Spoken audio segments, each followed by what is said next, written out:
enough of this palaver. Let's get the show on the road. All right, we're here. There it is, the all-important music. Yeah, start calling, fuckers. Hi. I just learned about this shark from Anthony Cumia of the Opie and Anthony show. I guess there was a 24-foot shark that washed up on the shores of Long Island. Yep. Somewhere, around Babylon? Yeah, South Shore somewhere. And I'm looking at this thing going, wow, that's a huge great white. Oh, no. And then they had a cameraman, taking video of the thing. I'm sure it's all over YouTube and what's not. Yeah. If you're somewhere else and you want to see the shark that rolled up onto the beaches. It's funny, the local news here, Fox. The local news, me and Ant just sit here. We get in early just so we can watch these dummies on Fox. What is it, Good Day New York? Yeah, something like that. We shake our heads in disbelief. How stupid they are. At how stupid they are and how poorly they do the news. They're showing footage of the shark that is pretty much right up on shore, but the waves are moving it around a little bit. You know what I'm talking about, right? It's in the surf, kind of rolling around a little. And the one anchor, the blonde bimbo, she's like, wow, that's a sick shark that's having a tough time breathing. Is it? And then all it took was literally reading the first sentence of the story that's in every New York paper about this. Yeah. And it says that it's a dead shark. Yeah. Wow, look at the size of it compared to See, the it's people. not sick. It's not breathing. It's dead. It's dead. Just like the basics of the story that you're telling the rest of New York, you dummy. It's dead. But besides that, where I was confused, I was just thinking great white. When you see something like that, you go, oh, great white shark. Anthony's telling me no. No, it was a basking shark. A basking shark. It was basking in the sun. Stupid shark. And forgot to breathe. Yeah. And some they have the clip of a surfer or something saying like, well, when I saw it, I thought it was a great white. Or say it looked like to me like it was a great white. And then marine biologist goes, well, you could notice there's no teeth in the mouth. They don't have teeth, basking sharks. But you made a good point. If you see that in the water, you're dying on the spot of a heart attack. Dude, you're just friggin'... Imagine you go into complete panic mode. You would. You'd drown. And it turns out the shark can't even hurt you. You would drown just thinking that might be... You're not thinking, oh, all right, it's a basking shark. I'm safe. I'll just let this behemoth swim past me because it's harmless. Yeah. It's a harmless shark. Giant, jaws-sized shark. Couldn't the thing swallow you, though? Swallow you whole. Swallow you whole. Little tenderizing, down you go. Look at the size of that. Is that the shark from yesterday? That's the size of the shark in Jaws. That is pretty much it. Which was kind of a joke shark. Yeah. They made it extra large in Jaws. Can you imagine if you knew better, though, and you knew what kind of shark that was, and you walked up to it in the water and just put your dick in its mouth? So watch what I do. Make them look silly. Shark's just kind of nursing on it. Feeling stupid. I'd love to bite you, but I got no teeth. The picture looks like it's like a mini whale. Yeah. Doesn't it? Yep. I mean, it's whale-like in size. Yeah. I think whales are smaller than that, or certain species of whales. That is a biggie, but a lot of people making a big to-do, like, whoa, 20-foot shark washed up on shore. And then you realize, all right, it's, it's one of them harmless ones. If it had the huge teeth and big great white, big belly, porker. It's a porker. Pretty cool, though. Yeah. Well, I told them to call, and now they're calling. Did you watch the All-Star game, Ant? No, I didn't. I saw the highlights. We openly admitted. Which is all I needed to see. We wouldn't watch that crap. No, why bother? We did watch Obama throw out the first pitch, and... Wow. He could be the whitest president we've ever had. He should have just thrown it underhand. What a disappointment to all black men everywhere. It was on the mark. He's not an athlete. It was a high arcing ball that... it looked like a screwball. It was... It was just a high arcing ball, and his pitching style was a little spastic. Little? He had a little bit of a limp wrist to it, too. Yeah. At the side view didn't look as bad as the back view did. And he's very happy, but I wouldn't be happy. He's happy he didn't do that fucking mayor of Cincinnati pitch. Whoa. That would have been a good one. And Obama threw it a little left. You know what I mean? Left-leaning bitch. I guess that was it. Travis, anything else with the All-Star game? No, not really. It was a good game. He did this goofy, and away we go. Yeah. Kind of Jackie Gleason thing before he threw the ball. He tried to bring his knee way up like the pitchers do. It's like, just throw the ball. He jogged out to the mound like, yeah, here we go. There he's just going, if I fuck this up, it is going to be on every goddamn video.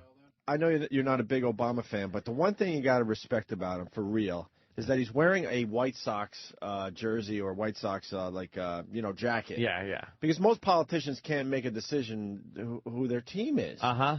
And at least he's going, oh, no, I'm a White Sox fan, which is pretty dangerous. Because I wish he was a white voter fan because reading some of these tax implications that I have, Jeepers Creepers. He was a white voter fan, though. Yeah? Yeah, that's what got him in. That's what got him in. Well, I think so. But in Chicago, it's Cubs and White Sox, and it's pretty brutal up there. Yeah. You either like the White Sox or the Cubs, and if you like the White Sox, then, you have to hate Cubby fans and vice versa. So pretty strong rivalry. So I think it's pretty brave of him that he made a choice in a city like Chicago, which baseball team he likes, and he's sticking with it. Yeah, that's kind of like a Mets-Yankee thing. And he kind of did that during the campaign, right? He kind of came out and said he was a White Sox fan. Yeah. I do believe. Unlike, Hillary. Yeah, it always goes back to Hillary, where she couldn't make her mind up what team she liked. When she was running for Senate in New York State. Holy shit. She was a Met fan one day, a Yankee fan the next day, and then on off days she was like supporting the Cubs or something because she lived up there. And they ask her, what are you, Mets or Yankee fan? I believe both teams have the merits. In certain areas, some are one team is better than the other, and I cannot pick one that I think. Shut up. Politics talk. Where'd she disappear to? They just threw her somewhere. Oh, yeah. Like she's out of the spotlight. She's somewhere in the world getting food poisoning. Yeah. She's shitting her brains out somewhere in the world, getting fucking tetanus shots and shots for the plague and everything else. You think they Bill just to keep her out of the fucking gunshot? You think they give her all her shots right to her big fat ankles? I thought it meant a big fat ass. Wow. With the doctor that's got to poke that fucking ass with the shots when she goes overseas. Yeah, she disappeared. Yeah, she really, she's a non-factor. Yeah, and it's the Secretary of State, you'd think she'd be out there doing some shit. I don't know what she does. She doesn't, she's not really in the news a lot. No, I don't know. Honestly, that's a very good question. You forget, because she was on the news almost every day. James the trucker has more on the basking shark. James. Yeah, I'm surprised Professor Anthony didn't speak up about this. The basking shark is the second largest shark in the world. Yes, to the whale shark. It's to the nurse shark. No, I think it's is it blue? The blue shark or? No, this shark that they found is actually a baby because the size makes it a baby rather than being a full-grown basking shark. The basking shark is upwards to 50 and 70 feet long. Get the fuck out of here. Can you do some research on the basking shark today, Danny? That's a monster. That's a real live monster. They're saying that shark that we just saw the picture of is a baby shark. It's a little baby. Are you kidding me? Really? They are giant. They open up their mouth. Where's Jimmy? Right here. Jimmy's right here. Jimmy, he's waking up. He's reading the paper. Thank you, James. Where's Jimmy? You just said he's here. Oh, my God, are you stupid? All right. Yeah, look at how big they open their mouth. They open the giant mouth, and then they just take in, what do they eat? Krill? Do they eat krill? I heard they only eat fried foods. It's the E-Rock shark. Might as well take up where we left off yesterday. Shark with tits. These we'll call them monsters because Anthony likes that. These monsters that don't eat anything of substance, but they're still massively huge. I don't get that. Yeah. They just eat these little plankton or something. And they just gain a lot of weight and muscle. And they have to eat 8,000 tons of it. Right. A day. Yeah, where is all that shit? I don't know. Man, the ocean's just big. The ocean's big. And someone said the other day that there's garbage in the ocean. We know that. But supposedly it's the size of the United States? No, it's not that big. There's a somebody big, do a study on this? But there's one area where it's all just a massive amount of just garbage floating. Yeah, because it floats. I guess it floats off the west coast and just somehow gets like caught in a current, and it just starts. It just circles, so all the stuff just gets caught. And it's a pretty sizable. How big is chunk? I'm not sure. It's not as big as the Someone United States, said it was as big. That's crazy. It's a pretty big area. I don't know how crazy it is when you fly over these oceans, man. You realize how massive that's the oceans are. That's why I don't believe that we're running out of fish. That's stupid. Look how much water's out there. Shut up. Stop telling me that. A lot more water than land, and we got a lot of fucking land. It's the size of Texas. Texas? Oh, Jesus. A big garbage pile the size of Texas. Just floating in the ocean. That's just one pile. Why is that? Because we decided it was smart to just dump our shit in the ocean. Let me just dump it there? Yeah, Did we figured... stop, or is it like old? Why don't people go there and like pick some shit up? Like when you go to the dump, you usually end up taking shit home with you. There's probably some good stuff out there. Yeah. Vince from Bayonne, correction. Opie, white voters were fans of Obama, but Obama's not a fan of white voters. That's what I meant. I think that's sort of what you said. Hey, our old pal Ronnie Madison is back in the news. Greg. Yeah, how you doing, Opie? All right, man. Listen, I was just checking on the website Autoblog yesterday, and I saw Ronnie Madison jump between the drawbridge of the Tower Bridge. Yeah, there you go. I forgot. He did a backflip. He did a backflip basically between the drawbridge. He did a backflip? Wow. Yeah, when it was open, he did a backflip in London. So that was it. What else? This guy's gonna die. We love Ronnie Madison. We've talked about Ronnie Madison. He was the guy that landed on top of that building. Where was it? In Vegas? In Vegas. Yeah, Vegas. Oh, the motorcycle dude. That guy rules. Didn't we talk to him? Yeah, we talked to him. We're big fans of Ronnie Madison. Okay. Let's get him on the phone and hear about his latest trick. He loves the show. What did he do? He jumped the London Bridge and did a backflip. As it was opened, I guess it opens up like a drawbridge. Yeah. Did he have permission to do that, or he just did it? I'm sure he got permission, yeah. Yeah, it's a stupid question. We'll try to get him on the phone and see what that was all about. Thank you, sir, for the knowledge. Got it, boys. Have a good day. Right. All right, Greg.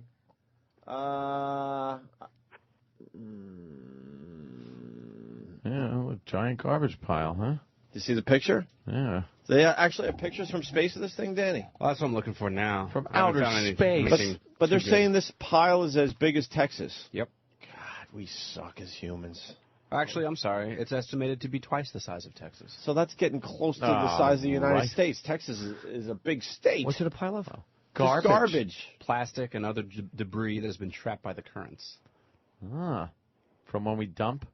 Yeah. Despite its size and density, the patch is not visible from satellite photography. What are we going to do about this? What is it, under the water a little bit? Well, I'm sure some of the stuff starts sinking. Yeah. Fuck it, the ocean's huge. Who gives a shit? It'll figure itself out eventually. Yeah. There's still monsters down there. Yeah, it'll turn into something like a coral reef. They'll make something out of it. That's what happens. The sea knows how to make shit out of our trash. We sink ships and it turns into coral reefs. Yeah. Condos. Yeah, it is. It's pretty much fish condos. It makes the fish very happy when a ship goes down. Oh, we finally have a place to hang out instead of just all this vastness. Yeah. And now they could swim around and make little things and barnacles can go there. Barnacles. Fish. What a boring life a barnacle has. I'm a barnacle. And then they just stick on something. They're there for the rest of their life. And they're not even special because there's a lot more barnacles. Oh, they're big, just packed barnacles. And if you wanted to be the barnacle that moves on and finds its own space, you can't even do that. You can't even do that. You're stuck forever. Barnacles all wear I'm with stupid T-shirts. With the arrow. And they're all just pointing at each other. I'm with host. Hey, barnacles. Yeah, barnacles are not my friend. Barnacles stink. They really Barnacles are faggots. People don't like barnacles. They have to be scraped off. Yes, you got to scrape the barnacles. Ew, look at the barnacle.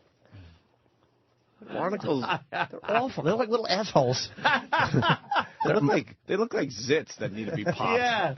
Barnacle. Dumb barnacles. Barnacles are nerds. Even their name sucks. I don't like saying it this much. Barnacle. What do they do? They serve a purpose? They barnac. Oh, they're just a hassle wherever they go. pain in the ass. They make people scrub the bottom of their boats. Yeah, they slow down people's boats. Yeah. Can't play with it. I want a pet barnacle. Yeah. You'll hurt yourself. You never hear of people with a pet barnacle. Yeah, my look at my scrotum. There's my pet barnacle. Give it a scratch. How great would that be? That barnacles decide they need your ball bag to survive. It's gonna stick on there. Although no one's ever attacked by a barnacle, which is good. Yeah, kind of nice. Wow, they're getting ready. No one killed in a barnacle attack. No, they're getting ready. They're gathering. Pretty slow. Let's say hi to Wes the trucker. Wes. Good evening. Hi, Wes. Hi, Wes. How are you today? Oh, pretty good, man. I got a quick story. When it comes to the ocean, I know Anthony's petrified of it. Dude, size does not fucking matter, man. I had a jellyfish.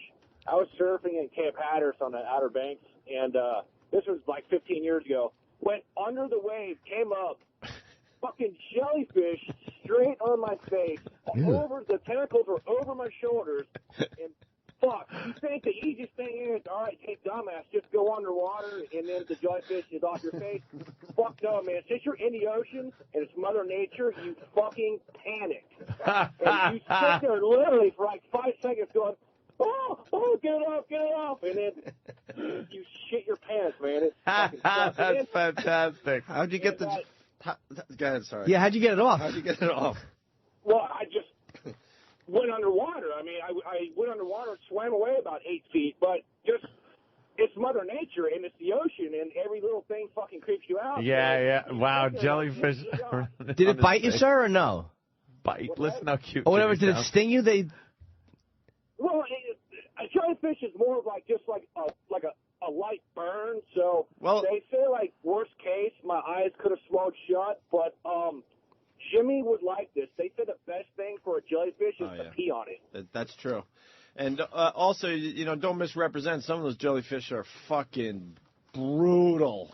What they could do to you. The Portuguese man of war down in Australia will kill you. The man of wars will destroy you. That thing will kill you. They go from a nice itch to killing you and everything in between. But, sir, you're also saying that your eyes swelling shut's a big problem when you're in the ocean. Yeah, you need your eyes. You're going to swim to shore, and then you realize 4 days later you went the wrong direction. You're headed towards the Indian Ocean. Yeah. Jellyfish suck. Hey, Opie? Yeah. But while in the Outer Banks, I did not order a bikini teeny. Oh, shit. That restaurant, good one. That restaurant closed down that served the bikini teenies. And we haven't been to the Outer Banks in a couple summers. I want to go back there. How about these jellyfish, Ed? That thing. Are you a fan of the jellyfish? No, I don't like when I see a jellyfish in the water, and it ruins the whole fucking experience for me. I can't go in the water because a lot of times if you get a hotel room at a resort, you're kind of above the water, so you look out in the morning and you're like. You go out on the balcony and you look and you go, what the fuck is out there? What? Oh, shit, it's just packed with jellyfish. No. What about you're already swimming and you see one, you're like, oh, look at the little jellyfish, and you're looking at it like, I'll just swim away from that. And then you turn to your left, you see another one. Then you turn back to the shore. They're everywhere. Like, they're all around you. What do you do? That you get the hell out of the water. You make peanut butter and jelly sandwiches. They're not that kind of jelly. Oh. Wait, do you just brush them away or do you bitch? No, don't touch them. Oh. How do you get away though? If you got to swim through them, don't they attack you? Well, you try to swim around them. But it's crazy. Yeah. No, you get the fuck out of the water because they can't chase you. You never touch a jellyfish on purpose, Jimmy. They're awful. Never. They fuck off. If you believe in God, that's cool, whatever. I'm not going to question your beliefs, but you look at jellyfish and you go, what was God thinking? Yeah. Was he tired that day? Was he doing crystal meth? He just threw a blob together and threw in the water and go, okay, this is how you're going to live your life. Here it is in the water, and if you take out of the water, you just turn into something that doesn't even look like you did in the water. Right. Where are the eyes? Where does it shit? Where's all the parts? Where's the brain? Where's the brain? What does it do? Watch me realize that when a jellyfish is out of the water, it turns into crystallized diamond, and we never knew that. Or this cancer-curing thing, it just becomes you eat one and you live to be 170. Yeah, jellyfish, and they get fucking huge, too. Danny's showing us video. Is that a lot of them, Danny? Oh, my God. Oh, yeah, that's a lot of jellyfish.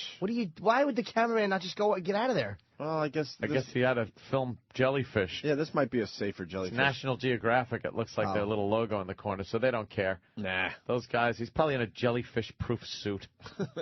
Wrapped in Wonder Bread. They hate Wonder Bread. Oh, they avoid it like the plague. Oh, look at that. That is fucked up. That's a jellyfish? That's life. It looks like a giant egg, like with all kinds of what's the word, cilia coming out of it? Yeah. It's like little angel hair pasta coming out of it. Wow, that's a big one. That's massive. It's like holy fuck! Get out of here! It's the size of a guy who's petting it. Stop petting the jellyfish. What are you doing? Does the jellyfish even know it's alive? No, because that thing is moving toward the diver. Like, what is it thinking? It's not. It can't think. As it swims, it just probably says over and over again, "Thanks a lot, God. Thanks a lot, God. This is great. Thanks it's a like lot, God." a giant head of a cock. Yes. Yeah. Just kind of swimming through the water. Yeah, pulsating and throbbing. Yeah, swelling and unswelling. That's how a jellyfish moves, swells and unswells. It's like when you, squeeze and make your dick head bigger and then smaller. That's what they're doing. Bigger, smaller. It's a twitching dick head. Would you pet that thing? Oh, fuck. What, the dick head? Sure. That is horrendous looking. It's just a nightmare. It's like a sheet, like a ghost. It looks... Yes. A ghost. It looks so... It does look like an underwater ghost. It looks tiring. And then you got the tentacles that hang way down, so those things are dragging over everything. You think the other sea life hate the jellyfish and make fun of it? I'm sure. If you're a fish, I would make fun of the Jammer. jellyfish. Hey, what's up, boys? Hey. Why do you think they got so evil? They got sick of everybody making fun of them. Making fun of them because they're just nothing. Right. They have no defense. You could kill them by throwing 3 sheets of loose leaf on them. They're just fucking... They're just plasma. Jammer, what do you got? Morning, boys. How you doing there, sweet chicks? Hey. Listen, God, Opie, you're an asshole.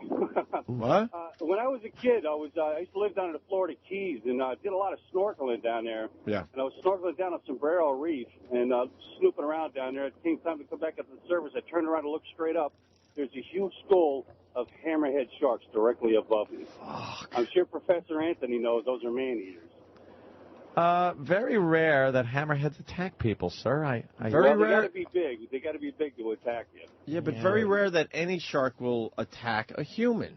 Yeah. Yeah, but can you imagine how I felt? Oh, scared yeah. shitless. I did. Don't get me wrong. Fuck that. I was doing a little snorkeling among reef sharks, and they're harmless too. But you're scared out of your mind when you see that shit in the water. Yeah. Absolutely. Yeah. All right, boys, you guys suck. Linger longer. You have to have that feeling when you see hammerhead sharks or any sharks. Like, why am I here? Yeah, I'm wrong. I got to get the fuck out of here. I had to bring my own air with me. Yeah. I brought my own air. Thanks. I'm fucked without it. And you can just swim around and bite me. Yeah. It can outlast you. I got to worry about breathing, yeah. Yeah, they'll won't last you for sure. You're just sitting there, oh, shit. You got to wait down here. They don't bother us. You don't walk into the boardroom and see a shark with wet stuff all over him. Yeah, with a water tank just breathing. Fucking studying you. It's poking you with shit. Leave me alone. Taking little shark pictures with his shitty camera. Let me see. Let's go to Matt in Philly. Hey, Matt. Hey, boys. How's it going? Pretty good, man. Size does not matter. There's a little jellyfish. It's about the size of your thumbnail called an irukandji. And if it stings you, it fucks you up and can kill you.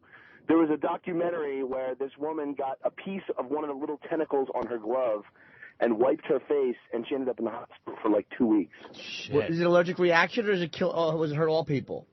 Oh, no. This is the reaction that most people have to them. And where are these type of jellyfish?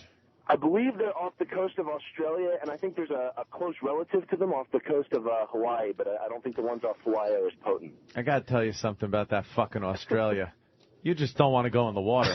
You just do not want to fucking go in the water off Australia. I think I agree with you. And I'm a water guy, but insanity. Everything I've heard about Australia, a lot more sharks. The deadliest jellyfish, sharks, fucking sea snakes. They got shit down there that just will fuck you up. I have to agree with you on that. Unfortunately. Stay out of the water, you dumb Aussies. And I'm pro-water. I'm pro-water. I'm pro-water. I'm con-water. We'll have to debate it one day. Dude, one day. Water, no. You go diving with me one time, and you won't be as scared of the water. Pussy diving? Pussy diving? With Bobo? With Bobo at the Queen's Motor Inn? Pussy diving at the Queen's Motor Inn. Are you moving in on his girl? No, I'm leaving him alone. You are? I'll let him, yeah. I'll let him, You'll let him continue crash his and burn? relationship. I'll let him get really attached. We should get an update Then on I'll that. fuck him over. No. That was a big segment on the show last week. That was we should fun. get an update. We I should know. Get an update. And she's got to get a better picture on the internet. So jellyfish do not have specialized digestive, osmoregulatory, central nervous, respiratory, or circulatory system. Jellyfish do not have a brain or central nervous system, but rather have a loose network of nerves. What the fuck? So they got no real... So that means no brain, no blood. No brain, nothing. It's just kind of this... They're just mass. Loosely based electronic impulses that kind of make it move by instinct. Does it eat? Oh, yeah, they eat. Fuck, jellyfish got to eat, yo. Why is it eating if it doesn't have a brain? How does that work? It just knows it's got to do something. So when it catches how do you something know in the you have to do tentacles, something if you don't have a brain? I'll keep going back to the like brain fucks thing. it up. I think it just is like It's almost like a giant one-celled organism. Yeah. You know, like they like paramecium, like they don't have, or amoebas, they don't have brains. They just... but they know to eat. So why don't we make computers out of jellyfish? What? That could be one of the silliest things I've ever heard anyone say. Think about it, though. Think about it. Think about it. If you don't need a brain to do some stuff, and it's based on some weird electrical thing. Oh, make them out. All right. Let's get cracking on that. Dr. Michio Kaku. Imagine Apple comes up with this big discovery. Jellyfish-based fucking chip. Computers. Culinary uses. People eat that shit? It's got to be an Asian nation. No one eats jellyfish. Got to be some Asian Get nation. the fuck out of here. They mix it up with some fucking noodles or something. What do they do? Most of the harvest takes place in Southeast Asia. There you go. Anything out of the ocean, they love. They just love it. If it swims or goes, they fucking eat it. Can't have enough of it. In China, processed jellyfish are desalted by soaking in water overnight and eaten, cooked, or raw. What do they What does it taste like? The dish is often served Chicken. shredded with a dressing of oil, soy sauce, vinegar, and sugar. Well, what does it delicious. taste like? I'm going to have Kenny get me one of those today for lunch. A jellyfish sandwich? Yes. Get me jellyfish on white toast. With the tentacles just hanging over the side. Would you eat that? Would you eat those first? Oh, God. Like you're doing maybe some cold cuts are hanging out of the side of your sandwich. You eat that first? Would you rather die or... Yes. I'm not eating jellyfish. You're starving and there's a jellyfish sandwich in front of you. What do you do? All right. I got to eat the jellyfish sandwich. Self-preservation. GH, the deli doesn't have it. I have to fly to Hong Kong. I'll be right back. What about you're starving and there's a sandwich in front of you made of cock? Do you eat the sandwich? Sandwich. It's a cock sandwich. Do you Is it starve? still connected to the gentleman? Yeah. Do you starve and die? Wow. Did you find a cock sandwich? Leave it to Danny. Instantly fucking finds cock sandwich. There's a cock and balls on a piece of bread. Yeah. Would you eat that to survive it? Let's see. That's a cock sandwich, too. Maybe on a hot dog bun. Cock sandwich. Let's see. Is it cooked? If you don't eat the cock sandwich, you die. That's a dilemma. Is it cooked? For all us homophobes, that's a dilemma right there. Like friends. a hot dog, is it cooked? Is it cooked? Like grilled? Yeah, whatever you have to do to Whatever make you it taste gotta good. do Yes. to get it down? It could be the tastiest cock sandwich ever. Would you eat it? All right, look. You got to dice it up first, right? So it looks less cock-like? Yeah, and then you put it in a pan, and you fry it around, and then you put in your sausage, a little sugar, some wine, and there's your cock sandwich. There's your cock sauce. You know, Obama did bounce that ball, the more I look at it. Did he? Yeah, because what's his name had to move forward. Here's the pitch again. It's all over the news. Watch. And that would have hit in front of the plate. Yeah. Because I think he was saying, leading up to the All-Star game, the only thing he's worried about, he wants to make sure the ball doesn't bounce in front of home plate. Yeah, that ball would have bounced in front of home plate. if he didn't get a little help. The funny part is the catcher walking back adjusts his own hat like he doesn't know what to do. He's so fucking nervous. Yeah. Walking, but he just puts his hat on and it just keeps readjusting. It's like, what are you doing? It's on your head. You don't have to keep readjusting it. Yeah, it's not like you're on a monsoon. Can jellyfish think? No. Let's go to Eric in Jersey. Eric. Hey, a giant mass that can't think and eat for no reason. Sounds like E-Rock. Oh, wow. A brainless mass. I got to tell you. Eats. Me and Aunt walked out together yesterday, which is very rare. Hey. And we were laughing the entire way to our cars because of what happened to E-Rock yesterday. Yes. Just the concept of what happens to E-Rock makes us laugh so hard, where he's minding his own business, working his balls off for the show, doing whatever he does. Half of us really don't know, but we know he works hard. I assume he's doing something. And we call him into the studio just to make fun of how awful he is. Just to shit all over him. He's busy doing something down the hall. So now he's got to stop what he's doing. Which is very important in his world. Yeah, in his world, it's the most important thing. Walk down the 50-yard hallway we have here. Come in here for the specific purpose to be shat upon by everyone on the program. Yeah. And then he walks away. Yeah. All disgusted. He didn't do anything wrong. No, he's just trying to get through another day. Matter of fact, we don't even know he's around because he's out of sight. No. But in the back of our brains, we know he's there. Yeah, he's there. And we know we need to bring him in to just beat him up. Yeah. And so we watch him. We make fun of him walking down the hallway. And then when he gets in here, we thoroughly shit all over him, call him names, make fun of his body, his brain, his work ethic, everything, and then send him back on his way to work. And we were riding down in the elevator yesterday. I'm going, we just shit on him for no reason whatsoever. Mercilessly. But it's fun. Most of the time when we shit on E-Rock, there's no reason for it. No. There's none.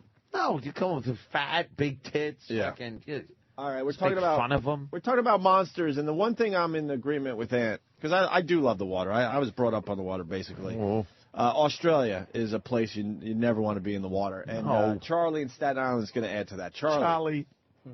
Yeah, not only do they have the sharks and everything else, but they have saltwater crocodiles that come out into the ocean. That's what you need, saltwater crocodiles.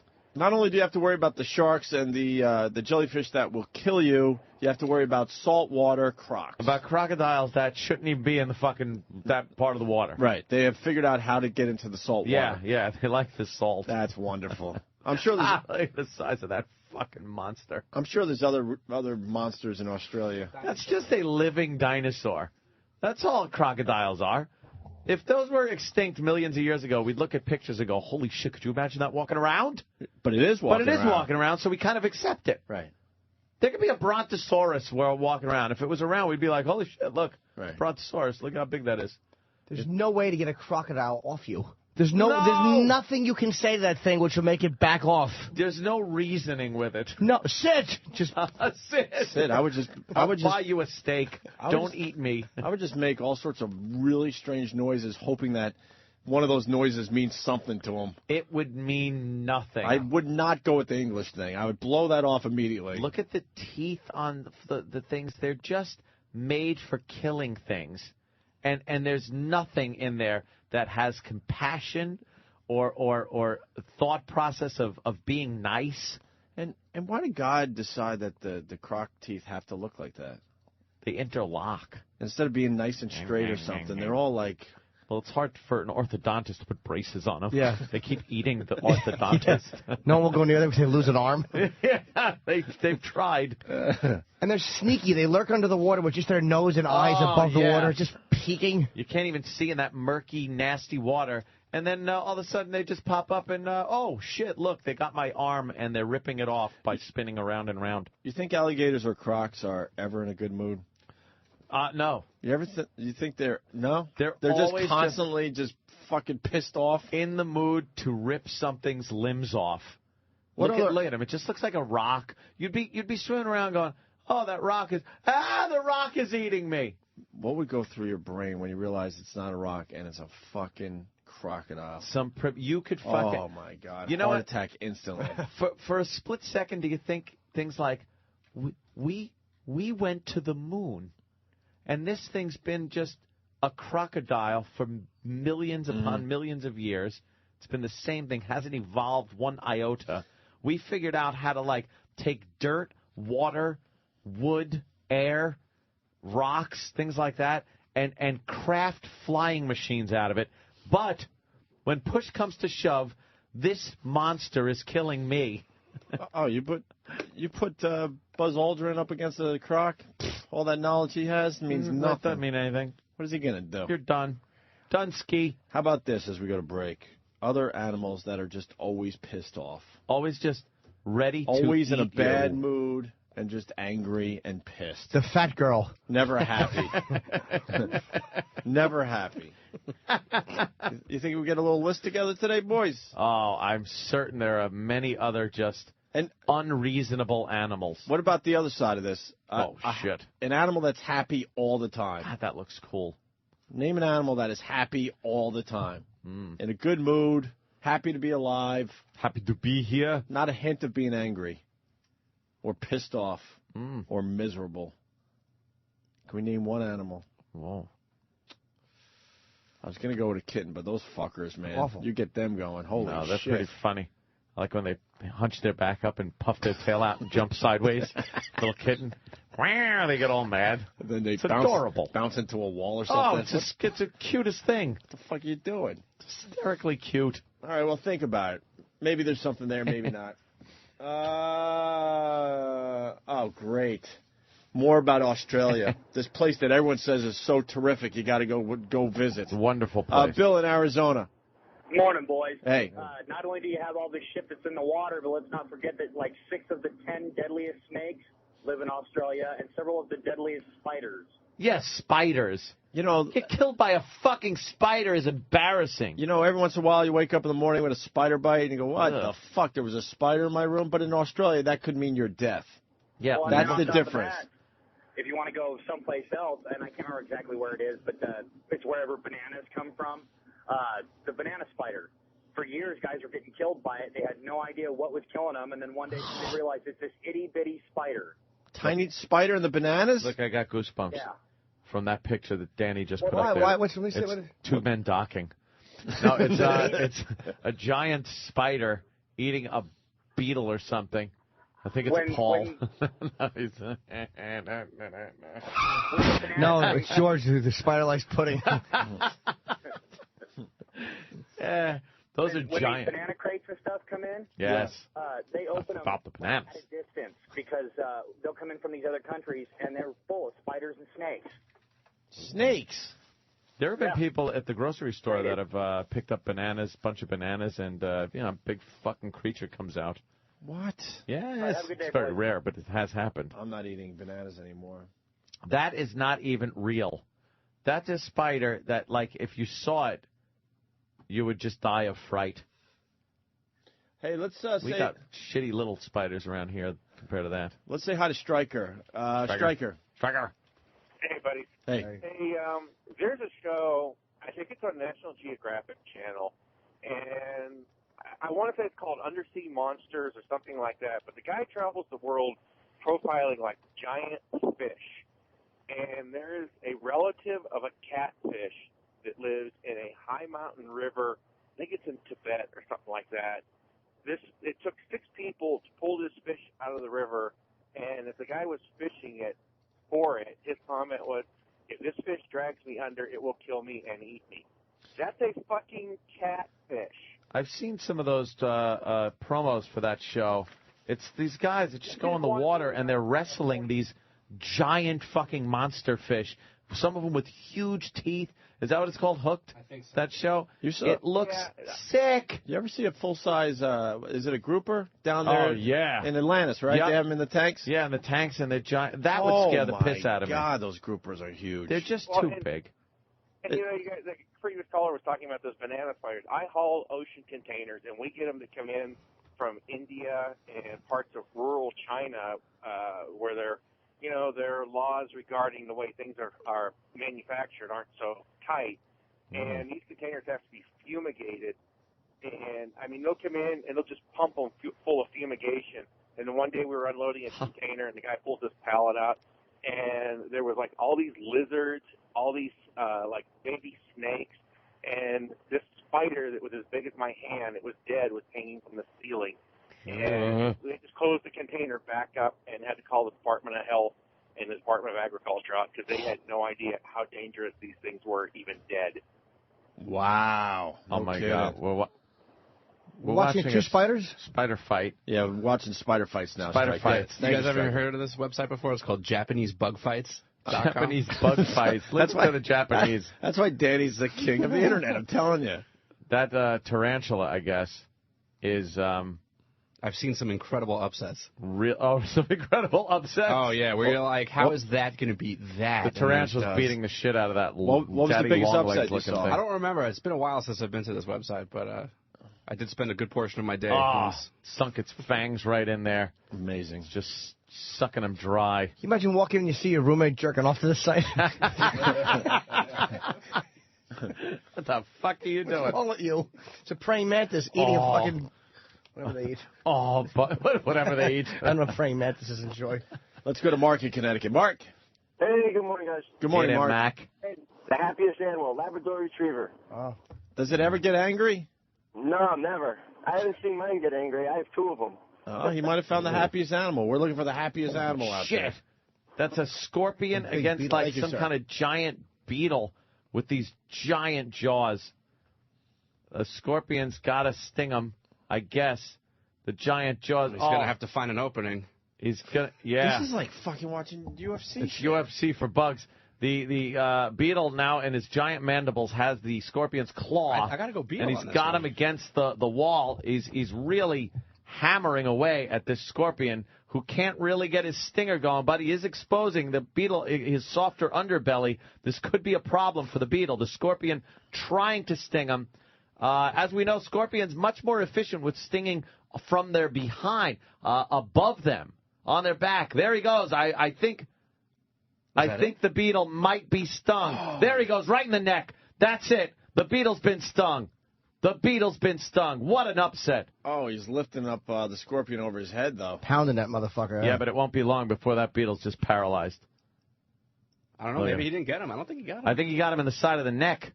If, a bug has a neck. Yeah. Where a neck would be on something that doesn't look like a fucking monster. Yeah. Does this look like UFC or what? Yeah, look at him. He's holding the scorpion above his head. With his mandibles. And the scorpion now is just fucking trying to find a place to dig that stinger in. That beetle has giant fucking jaws. Is that it? Did he squeeze him to death? Might have been all over. Oh, beetle wins. Scorpion's dead. Wow, he's fucking... What is Winner! Scorpion! What's this website called? This is JapaneseBugFights.com. Winner! JapaneseBugFights.com. How great is that? That is an amazing site. That's fucked up. Japanese. What is this one? Centipede. I see a millipede versus Scorpion. Crying bride with shit on veil. Now, what does the millipede do? Holy shit. It's really the aggressor. The millipede is going after... That scorpion is very afraid. The scorpion wants no part of it. The scorpion wants out. Scorpion's like, get away from me, creep. Millipede is biting it. It just jumped all over the scorpion's back. The scorpion's really trying to sting it, though. I think it might have gotten its ass. Sting it, you fucking douchebag. He's just running around with his stinger. He's hiding it. Now, the millipede, I believe, is not as well armored as the beetle was. I think the scorpion is stinging the millipede in the head. The millipede looks a little he's fucking in deep bent. trouble. Maybe a little too aggressive. He might be getting paralyzed here. How stupid does that millipede feel? Yeah, he really went in very aggressively. He's been stung, I believe, 5 times now by the scorpion. Make that 6. 7 in the head. That one went. He thinks that stinger is a treat dispenser. Now, look at the scorpion's coming in now, knowing that I think he's got the upper claw. Yeah. Oh, you just have a bunch of feet. You can't do shit. Yeah, what do you got? So you got a bunch of feet. Go fuck yourself. Scorpion lost again. No. I think the millipede Holy shit, the scorpion's dead? How'd he die? I believe that millipede is poisonous. This is a replay. I believe that was when he bit him, and the millipede must be poisonous. It's got to be. There's no other way that's happening. Winner, millipede! Brain cancer will take down a beetle every time. Steven S. Ray, sure. What is this one? I don't know. So Looks you just scary. get hooked and you just start watching You them totally all get too. hooked. It's like you have to watch. I love this. Wow. Come on. What do we got? Oh, what is that? Praying mantis? a praying mantis, which is not poisonous but has those nutcracker-like claws against something in Japanese. Against a beetle? That looks like a grasshopper. That looks like a cricket. Or a cricket, right? Oh, well, the cricket's got some pretty big fucking choppers there. Big head. That is a big set of choppers. Wow. And a little head on the mantis. praying mantis. Looks like Kenny. But yes, it's only smarter. Oh my God! Wait a minute. The cricket-looking thing is ripping apart the body of the praying mantis, which is very soft, by the way, very soft abdomen on the praying mantis. It's got to keep its front. If it gets on the ground like that, and that beetle gets its underbelly, it's all over. Oh, the beetle, the cricket-looking thing. Now it's biting its head off. I think that's it. That's it. You I sure? believe it's decapitated. Yeah. I believe the praying mantis has now had its head chopped off, chewed right off by the cricket. Holy crap. The nutcracker arms not effective against the cricket with its 6 legs, 4 of which are holding the body, the thorax of the praying mantis, and chewing its head off at the neck. Winner! Cricket! I don't know if it's I don't know if it's not over yet. It could be an upset. Yeah, they'll switch to the dead cricket and the fucking praying mantis running around the ring, yelling in the camera, saying how it likes Coors Light.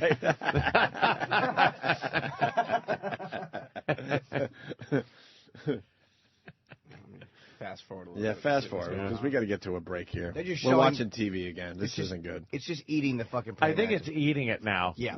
But the praying mantis is too stupid to know it has no head. Bugs can just go around with no head. His head's being eaten. His body is doing the Watusi. Did I say that wrong again? It's close enough to Watusi. Watusi. Oh, look, it still has its head, but now the cricket thing is just nibbling its body. It's eating it alive. It's what it's doing. Yeah, fast It's now forward. eating Let's get its to the guts. end of this match. Wow. That seems to be it for the praying mantis. Winner! Cricket! Cricket beats praying mantis. These Japanese are crazy. Love them. I'm going to check that site out. Hell Japanese fucking yeah. bug fights. That should be on television. I would watch it all the Oh, time. yeah, that should be on television. That's, you got to keep it PC for regular TV, though. Are there a lot of bugs? Is that only like 10 bug fights? There's more. No, well, I mean, there's a million more. We got to take a break, though. 30 of them? Yeah. There you go. JapaneseBugfights.com. We'll continue. Opie and Anthony.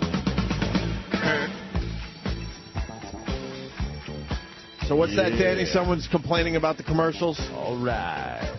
Yeah, I mean, it comes in here and then. It's not like a huge complaint, but I mean, people do go on and on about the commercial load on this channel, but it would be nice to remind the folks out there that it's satellite radio's commercial-free music.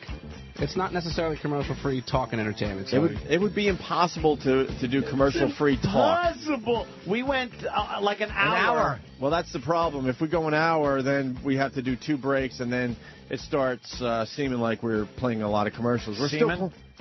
Did I say that? I just heard it and got all hungry.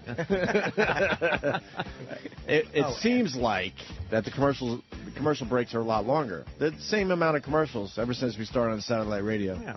More or less. I'll take an hour of radio for 8 minutes of commercial any day of the week. Is that all it is? Yeah, I know. That's really all it is, man. 8 minutes. Out Out of 8 minutes? Yeah. You just had 60 full minutes of It's hard for us to just do only 20 minutes now. That's like the way of the regular radio world. Yeah. It's really hard to just do 20 minutes of radio. I mean, I guess we should, because then it would feel like there's a lot less commercials. And then people would actually be pissed off. Oh, you just took a commercial break. I think we learned a long time ago that we could never win. Yeah. We can never That's win. why. So Can't win with You these got people fucking complaining. people. They complain that you do 4.5 hours of radio every day instead of 5. It's just like, Oh, I know. That's another one where No. normally it's 4 hours. See, that's a normal shift. See, we tried to explain that one too, but I just gave up on all that. Yeah. We're actually, And and I know this is going to sound crazy, but we're actually doing more radio when we go to 10:30 than when we used to go to 11. Mm-hmm. And I swear to God that is the God's honest truth. And we tried to prove it and explain that to people, and they can't comprehend it. No. We are actually doing more radio. and not only that, but See, I mean, the reason we had to do all the way to 11 was because we had that unusual deal with regular radio, satellite radio. They both wanted, their own thing. The problem, though, with regular radio, the show had so many commercials the first 3 hours. Yeah. So many commercials. We're actually doing more radio, but you'll get the instant feedback every day. Can't sell these people sometimes. No. They don't buy it. No. All right. Well, that means they're into the show. That's good. Oh, yeah. Where you want to go? I gave you a whole bunch of things that we could go to here. We got 2 perv stories. We got perv stories are great. Yeah, they're not audio, unfortunately, but that's all right. But pick up your workbook here.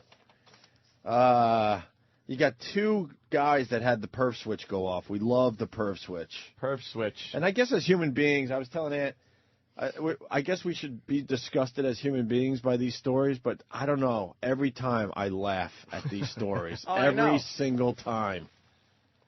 Because everyone has the perv switch, but it doesn't click. It's like a circuit breaker, really. More like it's less like a light switch than it is a circuit breaker. Right. Some people have, 20 amp perv breakers. Some people have 30 amp perv breakers. Some people only have 5 amp perv breaker. So when something happens, trip, click, I gotta feel those tits, and they just lose their mind. Other people could take a little more, sexual stimulation before that breaker trips. How great would it have been to live as a caveman? Because when you bop them on the head and just fuck them in the ass. Imagine walking around Manhattan during caveman time. You see something nice and you can just take it. Right. There's no rules. Go around there, get a big nice. There's no laws. Hairy, smelly cave woman. There's also saber-toothed tigers and fucking woolly mammoths eating your friends. You know what? You're looking at the positive. I could clug some ugly hairy lady and fuck her. You can do that now. Let's slow down, though. I mean, I would take the chance. You can't. There's no internet. You just got to draw a picture of a buffalo on the wall and go. They all know what you mean. It'd be horrible. Try to describe what you did that day on a wall. Yeah, with chalk. Something here. Here's how I hunted today. Or I banged a chick over the head and fucked her. Hey, it's chilly. Let's push that rock in front of the fucking mountainside we live in. It's too cold to go outside, so let's just shit against what would be the kitchen or the parlor. The parlor. Yeah. We have no TV yet, so let's just shit where the living room would be. You're saying it wouldn't be good? No, because I don't know when you get a toothache, you just got to lay there and chew a piece of fucking bark. They don't know what to do. All of a sudden, your friends are carried off by big monsters in the sky. Yeah, pterodactyls. Right, they're dummies. Right. You're just playing soccer with a rock because you can't figure out how to make it soft yet. What? And your friend is dragged away by by a giant bird. But like you said, you could just bop a chick over the head. Yeah. Nail that hairy, fucking, very man-like ass. Unwashed vagina. She lifts her loincloth and just shits in a juniper bush. She's missing a leg because she was attacked by a giant snapping turtle. She didn't know what it was. She thought it was an ottoman, so she put her feet up on it. Why would she think? Because furniture. Actually, the first signs of civilization was a Siemens furniture store. They found that in the ice. So you're saying no, this wouldn't be good. Terrible. The only advantage is the ability is that they don't sue you for sexual harassment. But yeah, you could go with your urges. Yeah, it was completely acceptable. If you saw something that got you going, you went with it. You went, and to this day, some people have that instinct still, I guess. Dentists seem to have it a lot. Because they, instead of using a big heavy club, they use nitrous oxide and other tools in anesthetics to subdue their prey before they open up the shirt and start kneading their tits like so much dough. You wouldn't want to live as a caveman, though? No, there's no advantage to it. None. There's nothing to do. Except survive. Yeah, live. Everything you do is to not die in 5 minutes. And you don't even know why you're trying to stay alive. That's the beauty of being a caveman. Even other cavemen you see just fucking, all they do is attack you for no reason. Yeah. Right? Everything is just an asshole. Like, it's better, like, you're a stupid caveman. You're throwing rocks at him. And meanwhile, he's figured out how to sharpen a stick. So you're dead. You're throwing rocks at him, and he's like, look at these guys, they're still throwing rocks. Watch this. Flock. Even fucking spear right through you. Even having sex is a hassle as a caveman, you think? Yeah, where do you lay? There's no bed. You got to lay on rocks. You poke your back on a crude tool. Crude. It's fucking horrible. I bet they fucked on, like, animal hide. Yeah. So you're just laying there on some smelly dead animal hide. Because you know it's not processed very well. They were stupid. Yeah. So it's just rotting meat underneath it. Rotting meat laying on top of it, too. Maggots all over you. Ugh. You think there was ever pleasure as a caveman? Or just everything was just Everything one she's big sitting pain on, in too. the ass? Like, she sits down, and her vagina is just on the ground on a dirty rock. Yeah. And what do you think? She's scrubbing that thing knowing it should be clean? No. Who was the first asshole that decided, I need to lick that? Oh, wow. There had to be one. Do you think it was some instinctive caveman thing, like dogs go around and start lapping away? Do you think it was something like that? There had to be one guy. Like he just... That was the first. He had to, like, have no sense of smell or something. God damn. I'll tell you what it was. It was because cave women never got wet. They always have dirt and rocks in their vagina from squatting. So one caveman went, look, every time I put it in, it hurts. So he just licked it to probably make the opening moist, Clean to make it sex up a little. easier. Yeah, to get dirt off it. Yeah. With his bad teeth, horrible caveman breath. You know what? Jesus. That might be the real answer right there. I think it is. Mm-hmm. And then she probably went like it felt good. Yeah. And she grabbed the back of his head and kept it there. And he's like, woke up telling his friends how his jaw hurts. Yeah. all night I was licking that. But he noticed she wasn't being cunty for the next couple days. Stupid caveman. They really were boobs. Yeah. I love how you said your friends are just... Yeah. Friends are just getting eaten. Where's Ted? He was devoured by something that fucking flew out of a tree. Yeah, they got those giant, like, bears. Bears now are fucked up. Yeah. Bears back then, giant. And like, saber-toothed tigers. Tigers now, fuck you up. Saber-toothed tiger, forget about it. Would you even attempt to make friends as a caveman? What do you do? How do you do that? Right. Come over. You could be don't the have friendliest time. looking guy, and the guy would just go, and clock you on the head with a giant boulder. Right. Oh, just came over to say hi. Figured maybe we could pool our resources, and clunk, dead. His skull split open. Always squatting. You're using two hands to do something. That's what they would do. They'd always squat with their balls by the dirt, like pounding a rock into something to make fire. Bunch of douches. Dumb ridges on their eyebrows. No hats. No hat. How do they keep the sun out of their eyes? No visors. That's the best invention. Fuck the wheel. The sun visor. They didn't have hats. They certainly didn't. No shades. Nothing. No sunglasses. Yeah. God, that had to suck. Fuck, is that funny? Dirty, your fill of filthy vagina. Yeah. That's pretty much what you had. Yeah. That's the only plus. You could drag a filthy vagina into your cave and just have sex with it at will. Do you think they ever had a chance to just relax for one moment? Just to go, no. Instead of worrying if their friends were going to be eaten by monsters. A fucking three-toed sloth came in with giant fangs and ate his children. The second he relaxed. Oh, fuck, why did I relax? Yeah, he's like, oh, fuck. Now I lost my family. Should have pushed the boulder against the opening again. 4 a.m. to 4:07 a.m. was their leisure time. You could do whatever you want from 4 a.m. to 4:07. And that's when 15 of them died. Yeah. And then what happened the rest of the time, Jimmy? It was all work and fighting for your life. 4 to 4:07, all you had to do was fend off bats returning to the same place you lived. That was considered relaxing time. Just keeping fruit and vampire bats off your loved ones. Shit. I don't want to let this bit go. I love this one. It's history lesson. We're giving you It's so history lessons. true, though. It is. I mean, come on. How many years ago is that, too? I mean, in Earth time, it's not that long ago. 100,000 years? Or am I crazy? It's like 100,000, couple 100,000. But what kept them, like, wanting to live if it was such a hassle? Instinct. The same thing that keeps a crocodile going. There's no real thought to it. Yeah, they don't like they just know they have to killed. keep living. Yeah. Yeah, it's just dying isn't good, and it hurts. Back then, it probably hurt every time. No one had a peaceful, he was surrounded by his family. Yeah. He went peacefully in the night. No, his legs were torn off, and he sat there bleeding to death as some dummy tried to put a leaf over his fucking thigh bone that was sticking out. He died doing what he loved, being disemboweled by a saber-toothed tiger. I guess God needed another hairy dummy. Yeah, exactly. God needed another Ugg. Steam for the rich. Now everyone's in. Shit. Everyone's in on the caveman bit. Do you think they looked at shit dropping out of each other's asses like dogs? No, that was the first. The guy who the first word was Carvel. Someone didn't know what it was. He thought it was a delicious snack. He went over and his friends were like, "What the fuck are you doing? That's terrible stuff. That's shit. What are you doing? And he's there with shit in his fingers, feeling stupid, like, oh, tries to act like it was a joke. That's how they learned.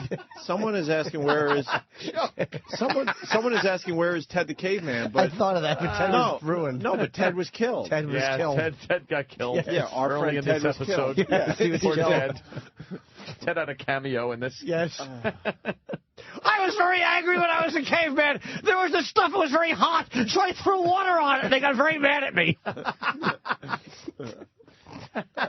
What's this caveman doing? Nothing. It's just Nothing like Jimmy of said. importance. He's beating something with a rock with both of his hands and now licking it. But that led to us going to the moon. You figure it out. Yeah, right. What the fuck? That was their answer for everything. Beat it with a rock. Yeah, just hit it with a rock and everything will be fine. Can you imagine having a fucking wisdom tooth thing? I mean, back then your wisdom teeth were probably very necessary to chew, but...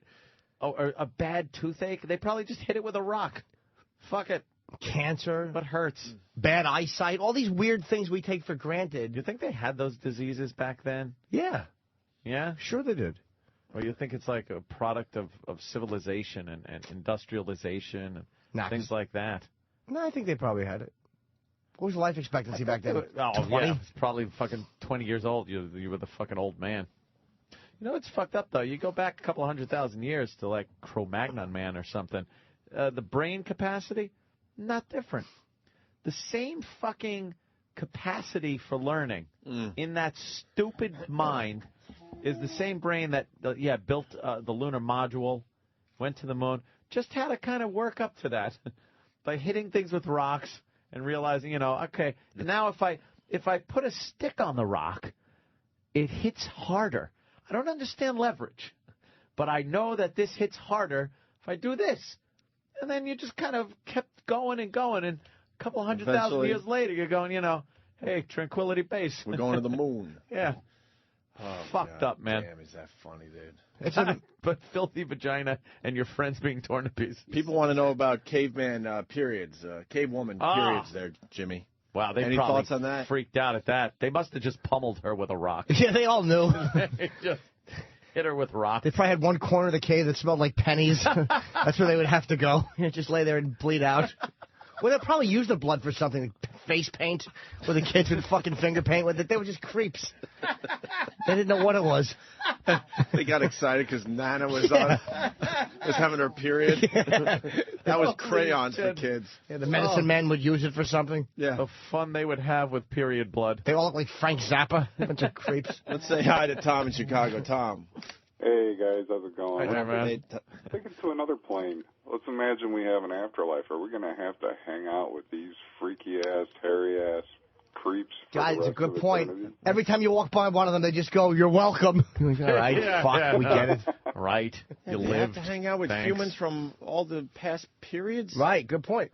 What the fuck would that be like? That's why that whole heaven thing where everybody, hangs out and it's peaceful and nice, and it doesn't make sense. What about the cavemen? Do they all of a sudden become smart in heaven? You'd have to hang out with a lot of cavemen and a lot of proper people because they spoke eloquently. So is it segregated? I don't know. The cavemen hang out, and then the you hang out with your type of people and shit like that.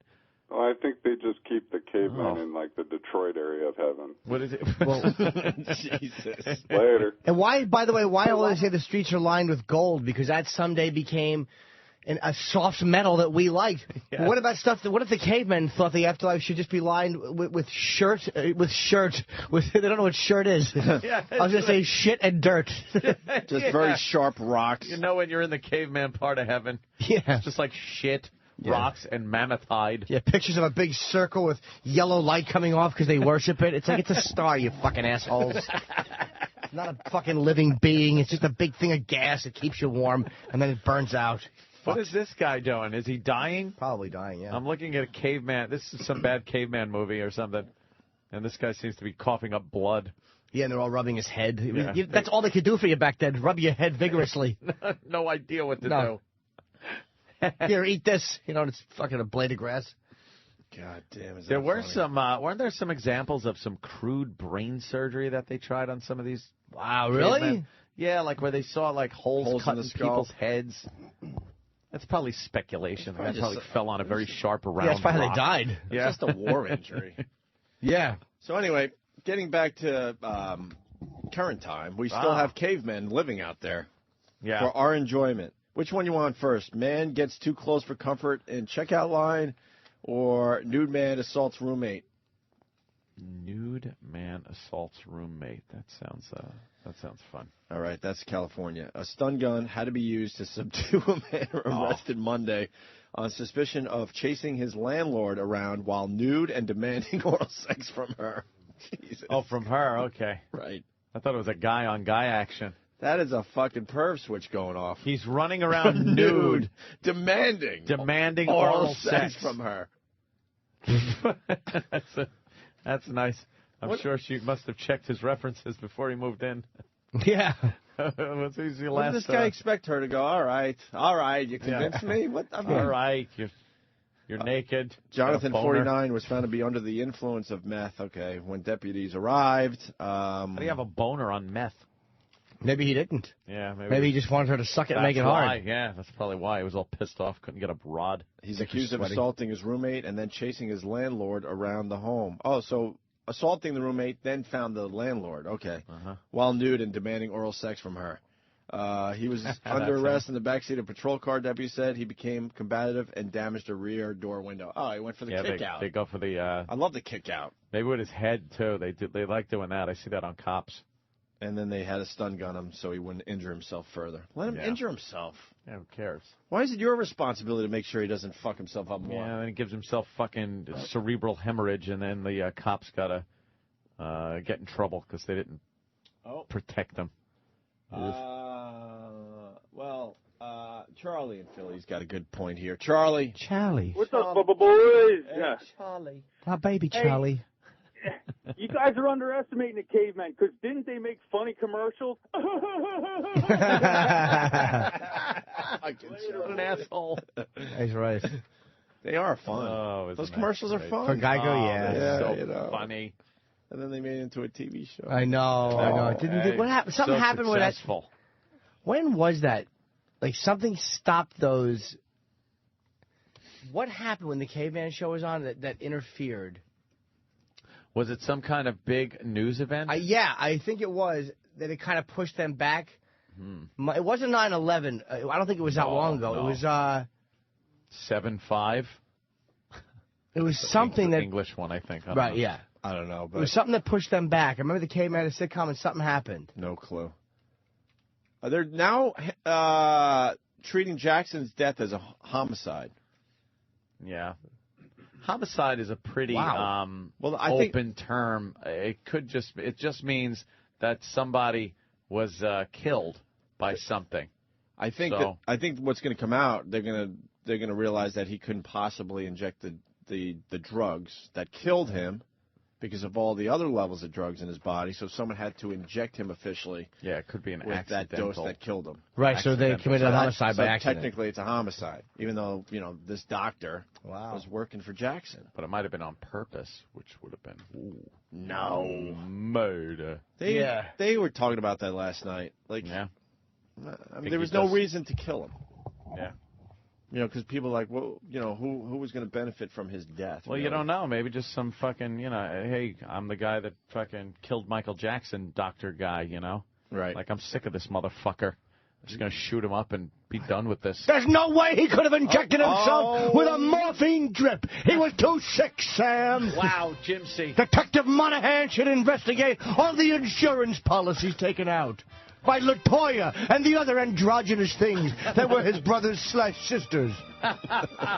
Jim C. That's right. So how do you know, though, Jim C., that he wasn't murdered, though? Because Debbie Rowe told me while she was shoving cheeseburgers into her face. Is there a witness, maybe? Yes, it was Blanket. He was hiding behind a bevy of things.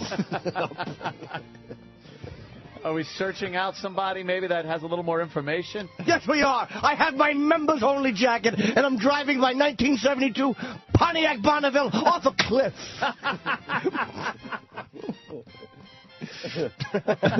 Maybe a certain girl could put some light on There was a girl, Abigail. Michael would borrow her underpants. Abigail. She was in great danger. I went to a hip-hop concert, and they turned off the music immediately.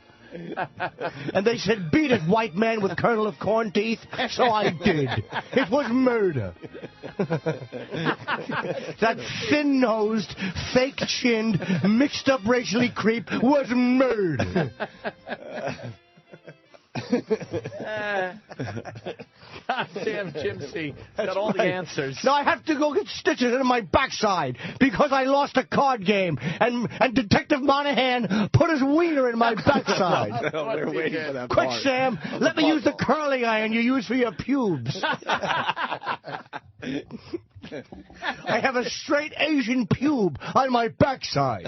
I thought I saw every episode. Yeah. I missed the ones that Jimmy quotes. Yes. I think we need to see more episodes of Quincy, by the way. That's right. We refer to the same one every time. We really do. Sam's a fucking Asian with straight pubes and and a little weenie. Yeah, and still, of course.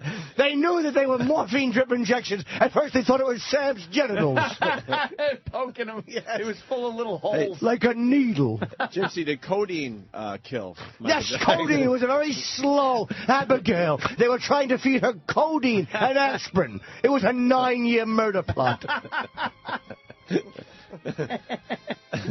That's terrific. That's what happened to the Caveman show. The writer's strike, Jimmy. Yeah. Oh, the strike. Okay. I think the Caveman show killed itself, though. Yeah, that was a dumb idea. I think you're right. What a dud.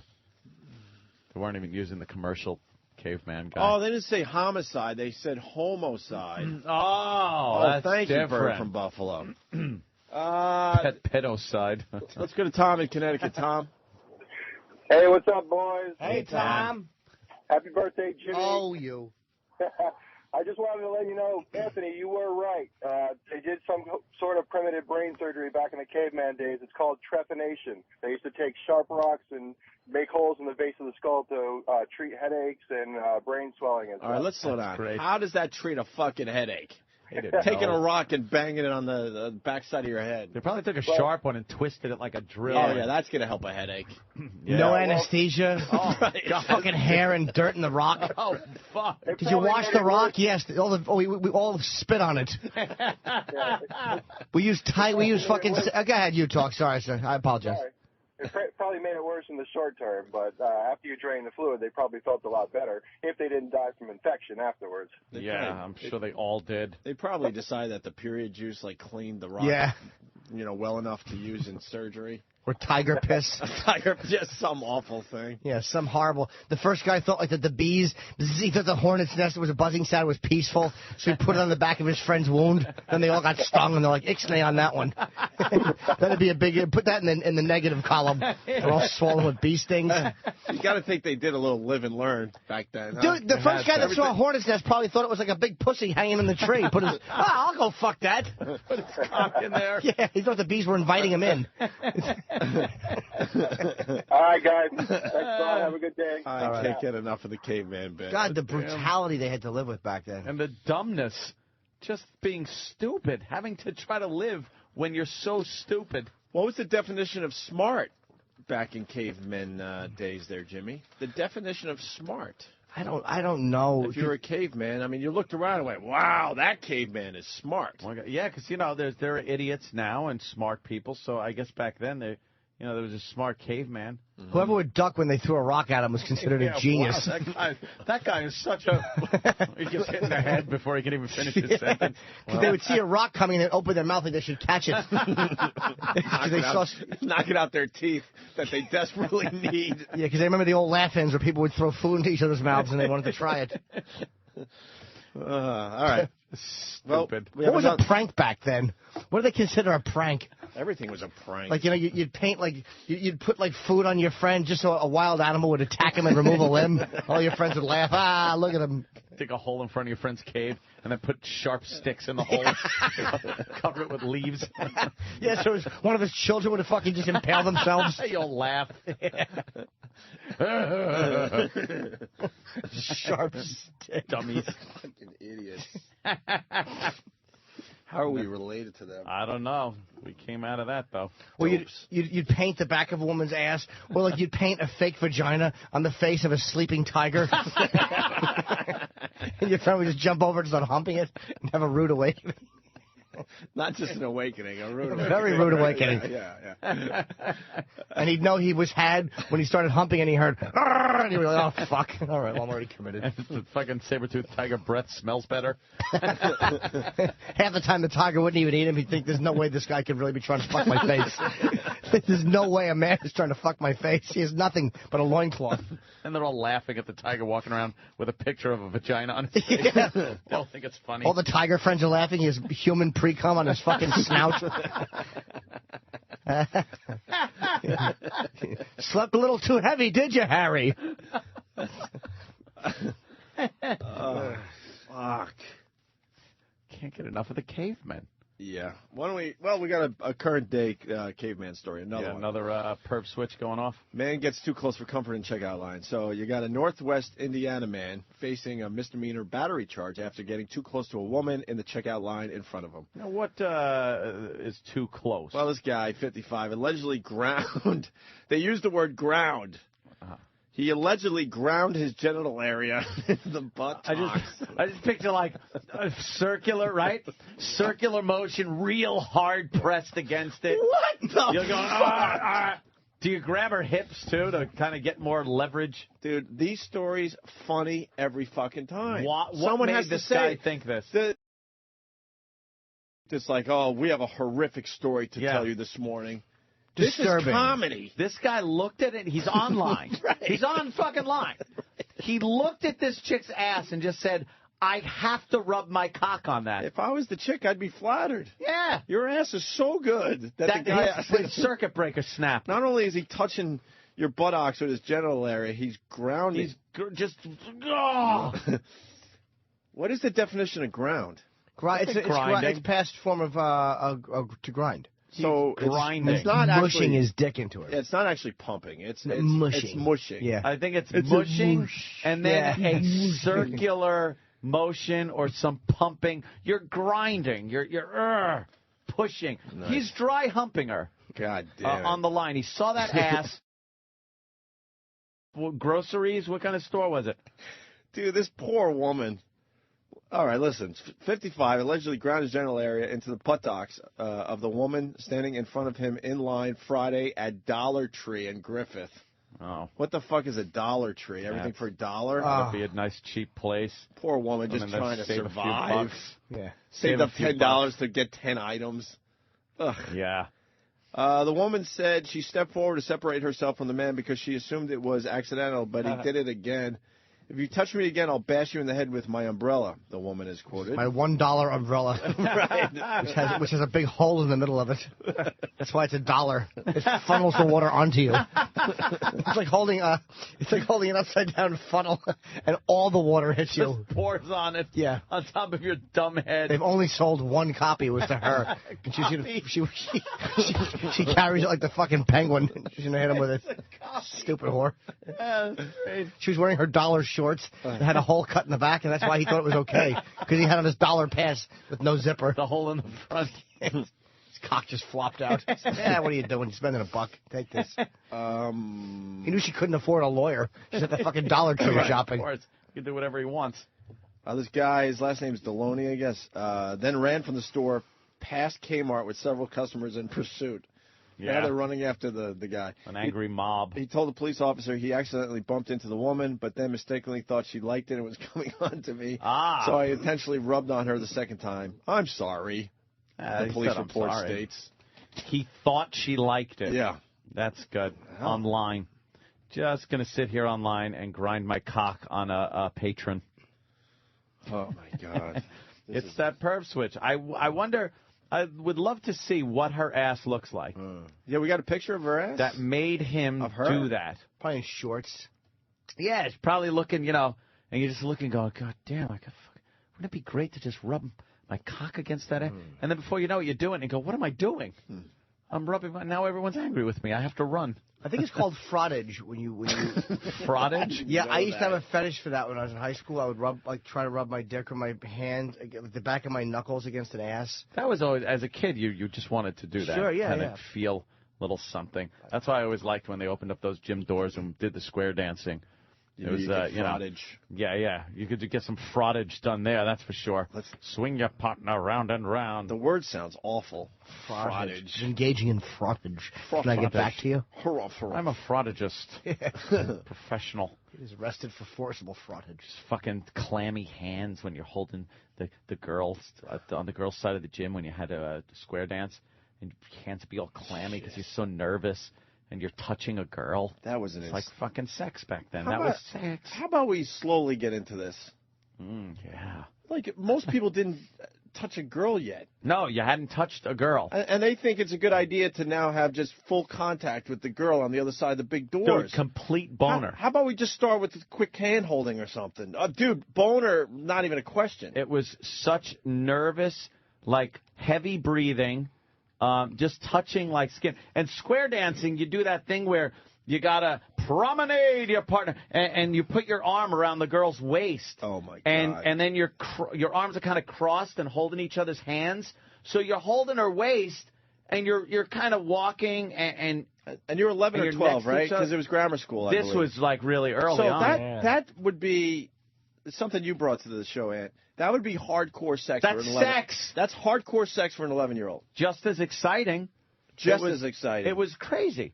And then you do other things like the swing your partner, where you put your arms together, the crook of your arms, and just any skin-to-skin contact was incredible. And then you're holding each other's hips. It was fucked up. You guys ever play crab soccer in school, like junior high school age? No. It's basically like you just kind of bend over backwards. Oh, I got you. You get in that crab position? Yeah, kind of like that backwards, exorcist walk down the stairs, right? And you play soccer like that. Well, they let us play co-ed crab soccer with the chicks. And, I mean, what do you wear in gym class? It was just those shorts. So we would just see right up. We never play. We didn't care about the game. No. We would just follow the hottest chicks around. And it was called that because you got crabs from us jumping off. I couldn't believe that they let us do that in school. Coke Logic and a bunch of others. It's inline, not online. What? Oh, that. I posted a picture of a bunch of girls online for the bathroom, and I said online. They're like, no, it's inline. You could stand online. I guess inline. Is it an old school term at this point? Because the argument that I read was you go online as far as like computers Both and stuff. acceptable. And it's inline. I've never said inline. I've always said online. Be acceptable. It's probably, I'm going to say probably inline is correct when you think of doing things in order. In a line. But you I can always also looked at be it like, on a line. Yeah, there's an imaginary line between you and where you have to go, and you stand on it. That's true. What is the proper one? Do we have like an English douche that can call us? On the queue. On the queue? You're queued. You're queued.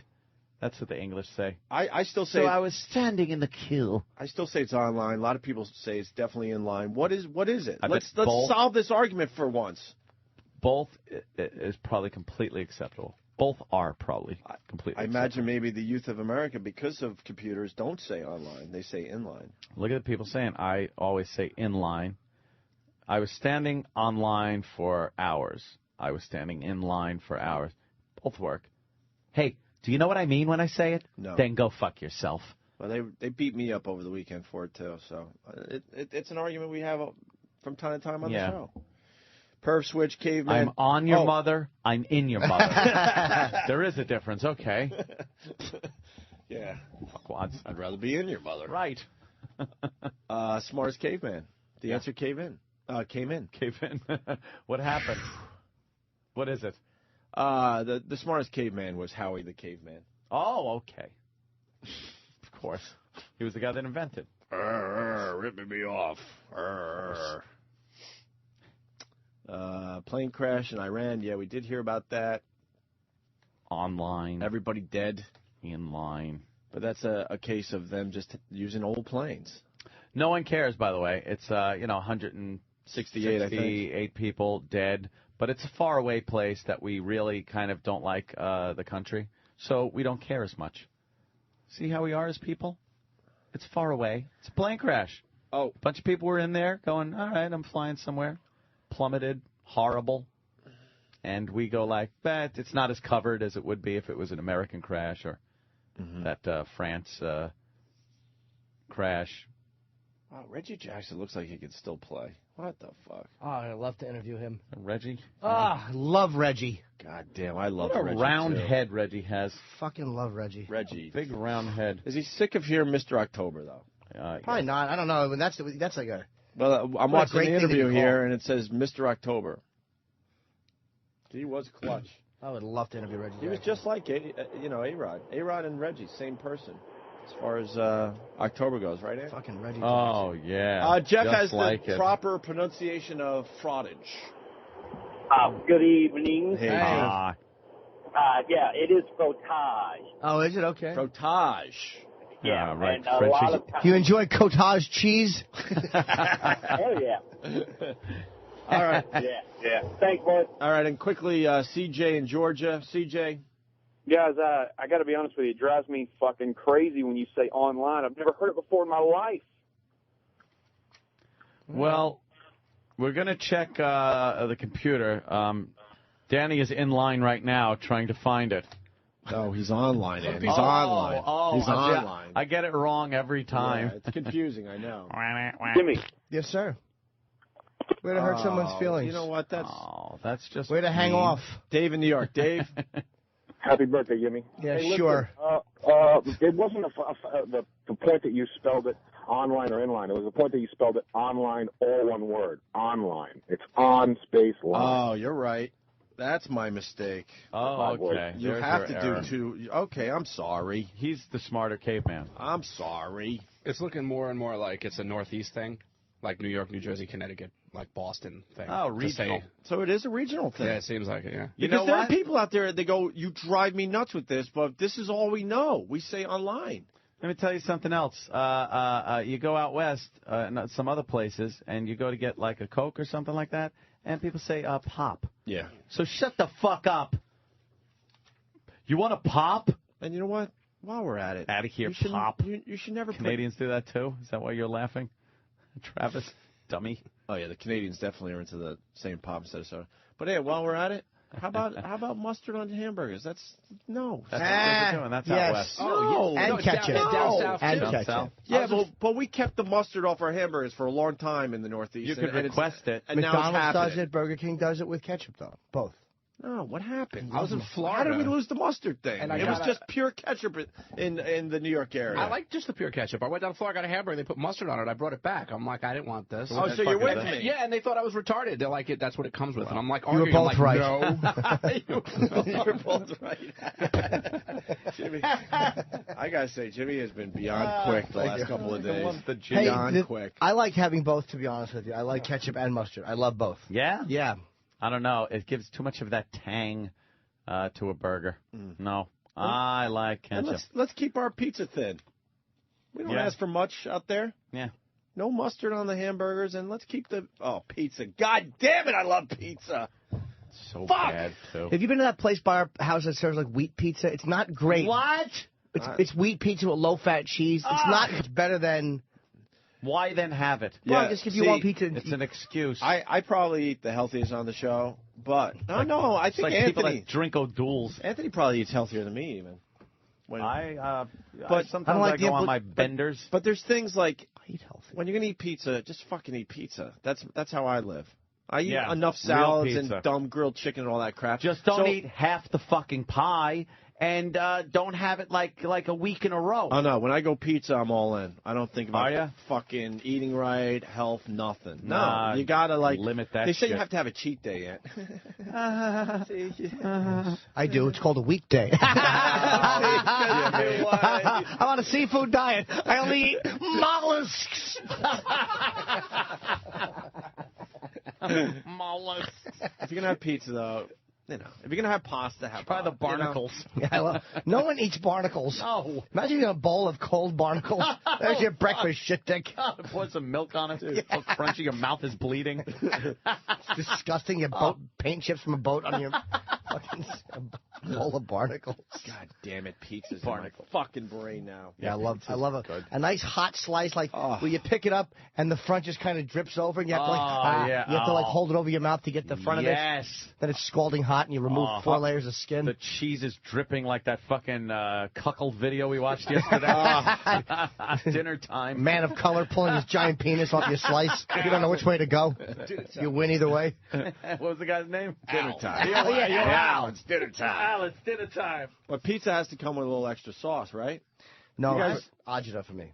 You don't go with the extra sauce? Never. That's what kills me. I'm also from the school of don't put anything on your fucking pizza. No pepperoni? No, I don't mean like that. Like if you get pepperoni, things like that. But if you just get pizza, I see people that go to the table and then they grab that fucking pepper shaker and they do that. And then they get the salt. And it's like the guy has a recipe for pizza that he says is good. If he wanted that shit on it, he'd have put it on it. A little garlic salt on your No, slice? What's wrong with you? Pizza. I like garlic. What's wrong with Why didn't the guy put it on there? A little extra oregano? Nothing. How about a little red pepper? Right out of the oven, right into my mouth. Garlic, dude, because people have different tastes with garlic. Some people don't like garlic, but they love the pizza with garlic. A little garlic salt? Yeah, I like that too. No. God.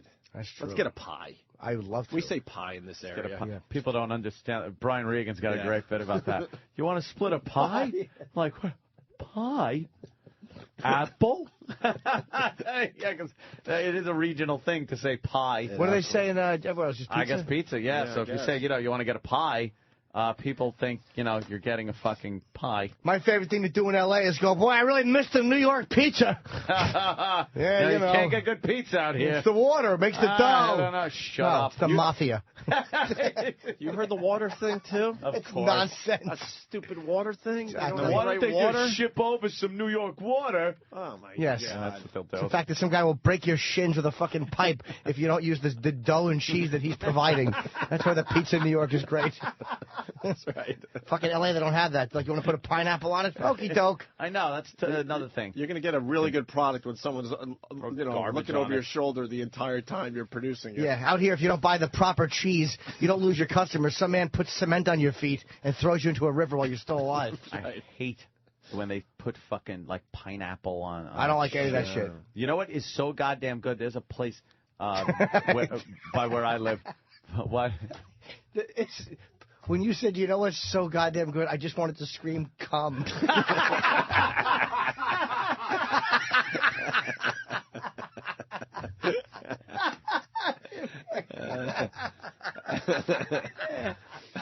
You ever have a slice of ziti pizza? Oh, that's good shit. Dude, that's it's good like shit. ziti piled on top of fucking pizza, and it's got the aragot and the That shit is good. That is like, you're done with the slice, and you're ready to explode. Hell, it's just yeah. fucking, you're all full.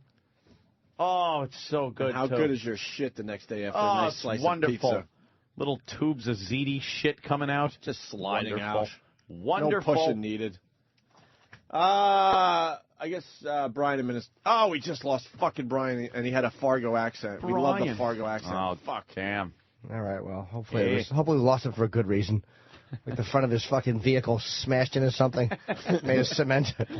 I hope right now his hand is still holding the phone, but his fucking arm is severed from his body. Like his head right now is against the piece of cement and his arm's in a ditch. Our goofy voices are coming out of it. Out of the phone. Out of his phone. His lifeless fingers are just unclutching slowly. His arm's white. Just bled out. It's fucking hilarious. Got a few mullet hairs on the shoulder. Someone's screaming in horror and hearing us laughing out of his phone. The man's hand is talking. Oh, I see. The phone.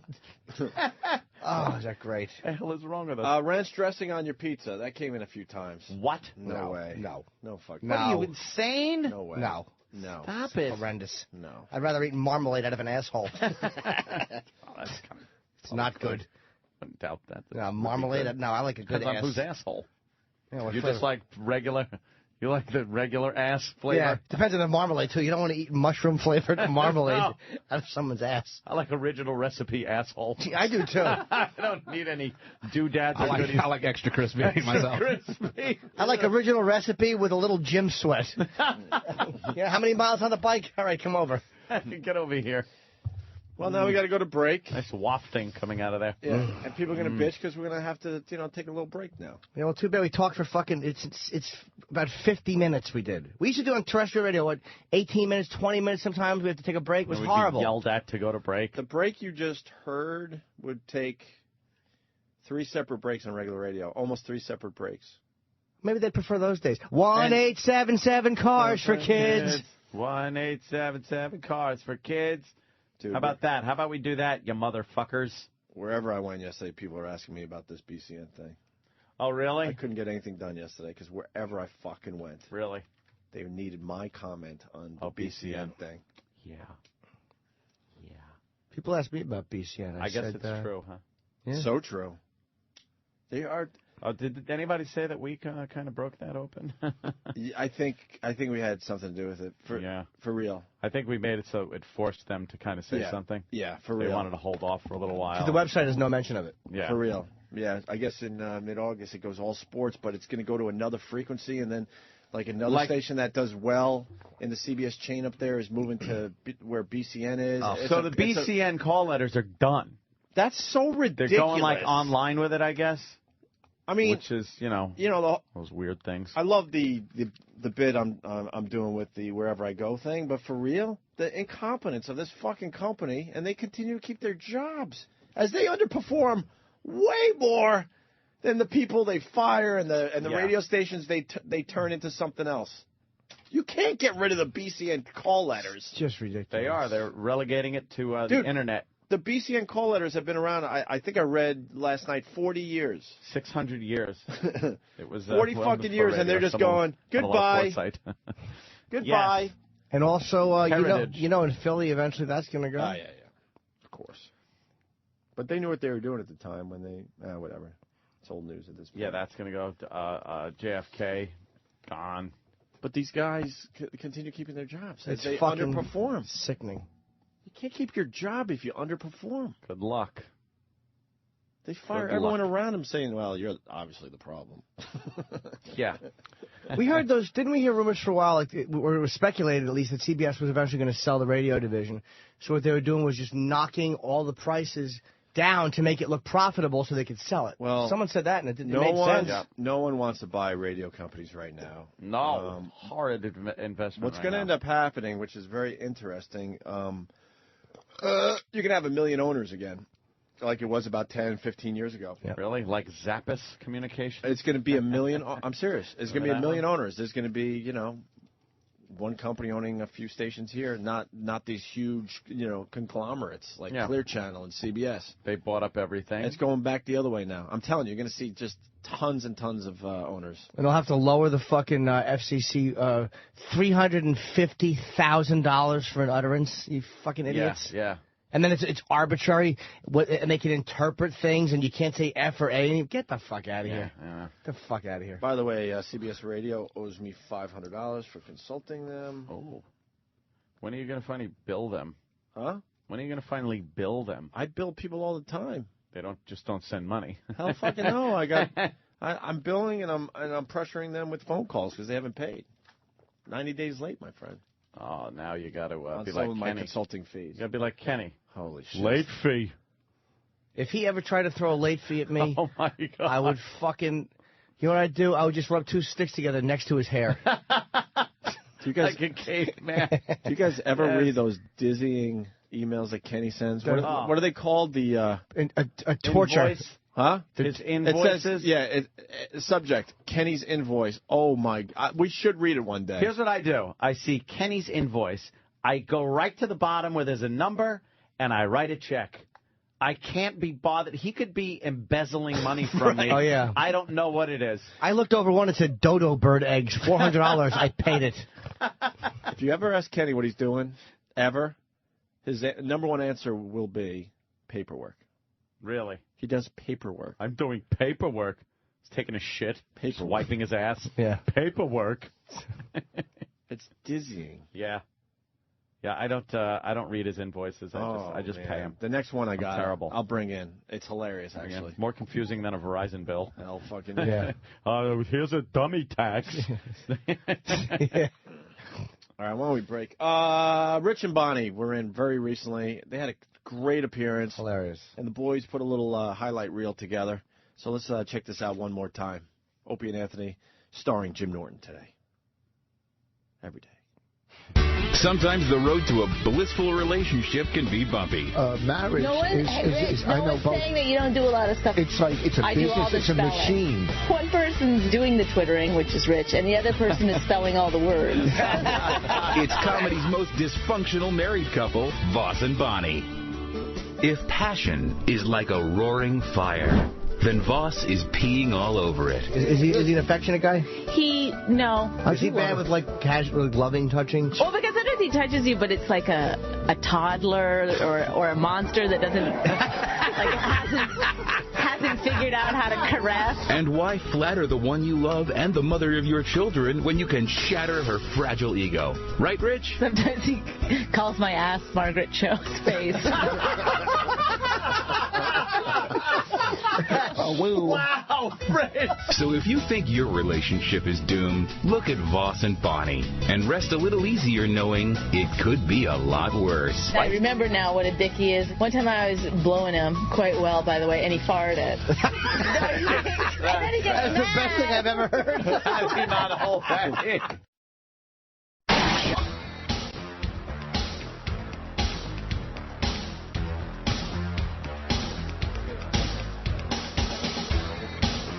You win it. Shirley Jones, hot when she was younger. We just debated that for the last 15 minutes. And then Danny found a picture that proved your point. The early 20s version of Shirley Jones. Because I was watching, like, Biography yesterday, and Shirley Jones was on there. That's weird. And she was fucking hot. Stupid Mrs. Partridge. I don't understand you. Why?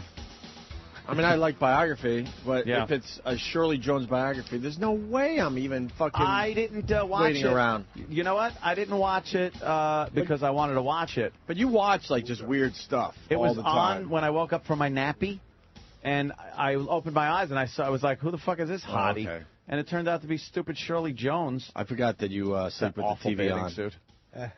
Yeah, I had to. But that was hot sleep back with then. yeah. It's so weird what was hot back then. She had a little head, though. Look at how small her head is compared to the rest of her body. It looks Kind like of someone silly because photoshopped. her hair is pulled back or something. That's not a good picture of her either. The best one was the one you came up with before of her from that movie where she played a prostitute, and she looked good. Partridge Family? Yeah, she was a prostitute. She prostituted herself out. That was Is the original her? movie. Look at that shit. Yeah, she's all right. Fucking dive right into that. Fat vag bulge, Either too. that or a ball bag. Nice, Something going nice on. cock Either on way, it's Shirley. hot. Yeah, something's up there. Shirley, you can't be serious. I am, and I have a cock. We're supposed to talk to Ian Halperin today. I'm not sure if we're going to get him, though. 9? Because of things going on. Things. Look at them legs. But Ian Halperin. Jimmy's got great legs. Me? No, I'm talking about. That's a nice very leg leggy. picture. Very good legs. Very good legs. I have one boy most likely to win an award thanks to his legs in high school. No. It's a long name for an award. Sure is. They couldn't even fit it. They had to keep going in circles around the base of the award. Boo. Boo. Boo. Fair enough. So Halperin's got this book out that everyone is talking about Michael Jackson, basically saying he was gay and he didn't touch kids. Right. He just liked he liked the cock, is what he's saying. That sounded like there was a little bartering going on. Yeah. All right, look, we're gonna go with the gay, but we're not gonna go with the kid thing. Yeah. We'll help you out. We'll help you out a little bit, family. I need to make some money. So I'll put out a lot of this people are book. going to read my book. I'll say, look, he didn't touch kids, but we got to go with the gay thing. You all Gotta know go it's with true. something. You all know it's true. We got to go with something here. Got to go with it. And they signed up for gay probably so fast. Like he goes, I'm going to go with the gay thing. Okay, sold. Good. But Go. he wears dresses too. He didn't fuck kids. All right, we'll take it. I'll give you gay and dresses, but no kid fucker. Sold. Booch in Philly wants to know how I know Ann sleeps with the TV on. Well, that's because we take naps together. Yeah, we nap together all the bunghole time. lick each other. Jesus. It's like we do a radio show. You idiot! How long have you been listening to this show? I've been lambasted for falling asleep with the TV on. By the way, TV on in my house right now. That's bad. Sometimes I run out of the house and just leave the TV on. Yeah. I don't know why. I think because hey, there's voices upstairs. Because the TV's your family. Let's be honest. It's Really your is. family and your friends. Yesterday, yesterday was a complete alone day at the compound. Creepy, right? I even reached out to my good friend Danny, who blew me off. I was like, hey, mate, and then I used a bad racial epithet. I said, what are you doing? I go, brand new Guinness keg, just tapped, freshly tapped. And he's like, oh, dude, I'm doing this. It just woke up. So What I'm were like, you all right. doing? Well, my chick wanted to make dinner. Yeah. Nice tell her to make dinner. You're going drinking, and when you get home, dinner's ready. If not, Men are going to do some drinking. That's right. And so there I was, just kind of sitting in the back. I lit all my tiki torches, and I just sat at my back table with a Guinness and the Sonos music playing, and just kind What of song? All by myself. Everybody hurts. That was it. We should do the Anthony soundtrack. It Songs, was, songs of your life. You know what? I got to tell you something. What happened? It's kind of refreshing. It was nice, No. right? No, it wasn't. It was Little very break in lonely. the action? It's very lonely. Of course, it's just you. I get lonely. Struck down in terrified loneliness. I get Just you in the bottle. I get lonely, so I drank my beers, and I just stood there. Well, Danny's at home flipping the table. You called those carrots? Did you eat them? Sometimes I'll walk up to the edge of the pool with my hands in my pockets, and then just look at the water, and then kind of go up on my tiptoes a little and back down, and then up and down and look and turn away and go, I don't know what to do. I'm bored. Put on a Motley Crue song, maybe. Yeah. and then I went to the big outdoor picnic table, which has seats for probably 10 people. And I put one cushion on one of the seats, and I sat down in the one cushion. How pathetic. I put on some music, and then I kicked my feet up on one of the many, many empty chairs, and just laid my head back and looked at the airplanes flying above. Hey, there's a Aer Lingus 747 on its way to JFK. Wonder what's going on in there. Wonder what friends they're going to be meeting when they finally land. Then I'd look around at the vegetation, all of the landscaped vegetation blowing in the breeze. And then I realized I was sitting there completely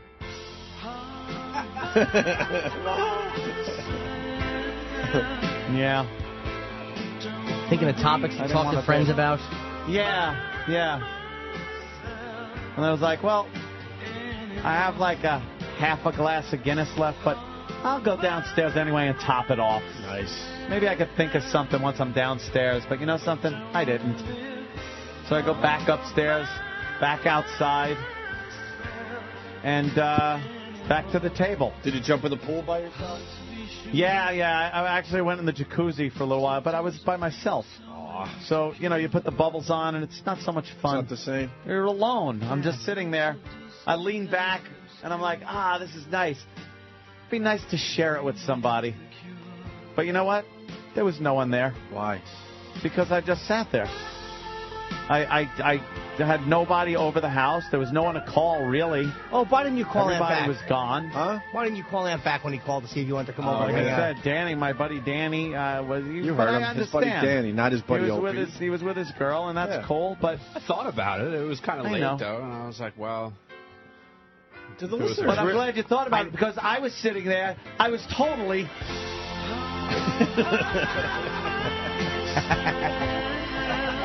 Completely. So you want listeners to knock on your door again? You know, all of a sudden it didn't seem that bad a prospect. Just somebody stopping by for a beer, for a brewski. Do you think the listeners realize that we're very lonely people when we're not doing this radio show? So lonely. It's a very lonely existence. It's so much fun here, and then we go out on the street. It's like, well, now what? And then everyone I know, they have real jobs. I can't call anyone up to go, hey, you want to do something? And then the stuff I want to do is stuff like 13-year-old boys want to do. So, you know, bike and jerk off. I mean, have sex with 13-year-old girls. Yeah, wow. And then I realized, like, as I'm driving home, when I pick my truck up from the garage, I'm in such a rush. Like, oh, damn it, I missed that light. I missed that. I'm on the expressway. I drive home so fast. And then I wonder, what am I rushing to? Why am I rushing home? Because I get there, and there's nobody there. Mm-hmm. I open the door. I unlock the door. I go inside. The lights are still on from when I left in the morning. The TV, I hear it upstairs. I hear, like, the biography channel's on upstairs, just like I left it. Do you run upstairs? Ooh, who's upstairs watching TV? I go, hello. I actually sometimes go, hello. Jesus. Like someone might be there. Yeah. But no one's there. Huh.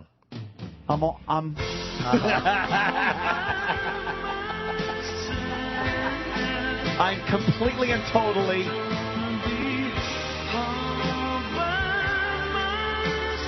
Yeah. Did you have friends there? Jimmy.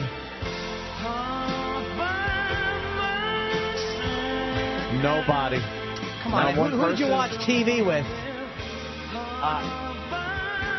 Myself. I sat there all by myself. All by myself. And you know something? Did I want to be? No. Don't want to be. Really? You said you wanted to be. I thought I did. Oh, but it's kind of lonely. Why don't you call your friends? You have two friends right here you didn't call. But two co-workers. You guys are in Manhattan. So what? We're in the sort of friend category. No, you guys are in Manhattan. What are we unnecessary evil? It's a far trip. We suck. And it's traffic. Like I'm gonna call. That's and true. Then, Dude, and I would have went for a dip in the pool. Yeah, I love a good dip. Dip in the pool. I'm good for a dip in the pool. Bring the girls over, be get in the nice. jacuzzi, order Anthony around. Yeah, see, that would be fun. I wouldn't mind. What time did you call Danny? Who had to make up an excuse that his girl was cooking dinner. I know. He wanted to be away from you so badly. What time was it? About 5:30? Yeah, but I was napping until about 6:30. Yeah. Guys, what the fuck? Yeah. I go to bed at 6:30. Do you really? No. I literally at 1 o'clock I'm going to bed. Tired at 8 o'clock last night. So lame. Oh. Yeah, I understand this song so well now. Really? Yep. Everybody at some point in their life. Fucking whiny emo shit. Dude, R.E.M. Exactly. S-U-C-K-S. Yeah. Sometimes. It's the end of the world as we know it, and I feel fine. Good song, but all right. Yeah. This is fine. What about I'm sorry? Just whiny. How whiny douche this guy is. Make me cry. You don't like the Sorry song? I don't mind it, but it's just what is it called? South Central Rain, I think. Just the fact that Rolling Stone loves these guys, like that type of music critics think these guys are really brilliant. It's like, you fucking shit. They did. It was the sound for the time. Yeah, it's fucking. You didn't think you could break up with a chick and listen to this song and feel all emotional? I'd rather listen to fucking Into the Void as I'm driving home, just thinking about her being beheaded accidentally. And then here's what went through my head. Here's me sitting there, my head. I had to realize I couldn't feel sorry for myself. Everybody hurts.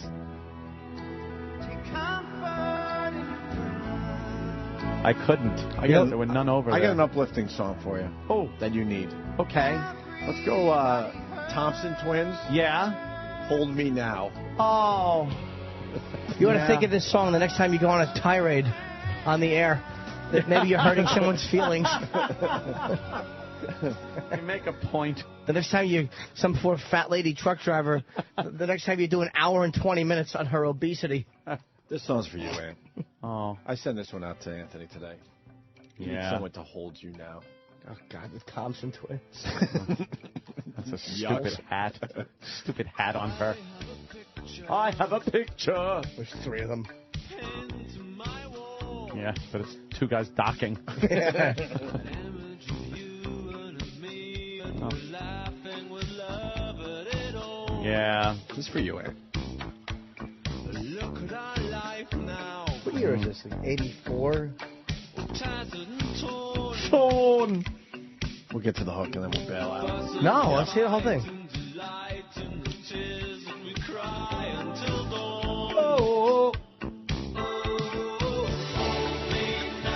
Oh. See? But I was just sitting on my cushion. Oh. Well, you can hold the cushion. His gun was singing this to him. Hey, let loving start, my friend. Oh. Are you a dreamer? Yeah. You just have to find another dreamer. I was taking a nap, earlier, and then I woke up and realized, like, it was a nice day out and everything, but that's why I watched the Shirley Jones biography, because I thought I could get out of bed, but why bother? What am I going to do? It's an emotionally healthy way to spend the afternoon, laying there with a semi-automatic weapon and a fucking Guinness, watching a Shirley Jones documentary. By yourself. Yeah, alone. All your friends have left you. It's not even a chance of someone stopping by. Yeah. Bunch of military not garb. a clue. Huh? Not a clue or a chance of any guests coming by. God, the 80s gave us some fucking horrendous, sucky, load gay music. That's my gun. Swallow me now. That's the bullet. Kiss me now. These the 80s bands, they decided, who needs a guitar in a fucking rock band? What was that about? All right, let's get into the Michael Jackson thing. I didn't want to turn the lights on when I went downstairs the other day to get some water out of the fridge. So I just grabbed my 45 with the flashlight on it and turn it on. And then I walk around the house, get down the stairs with the flashlight on the end of my 45. Why don't you just fucking build a fort out of the sofa cushions? You know what you need, Anthony? That's a good idea. You need night vision. Here's what Anthony needs to keep him occupied. You need the night vision goggles and stuff. Yeah. So when you're alone in the house, you can just creep around and feel very safe. And you need some kind of a master shutoff switch that would kill all lights. All the lights.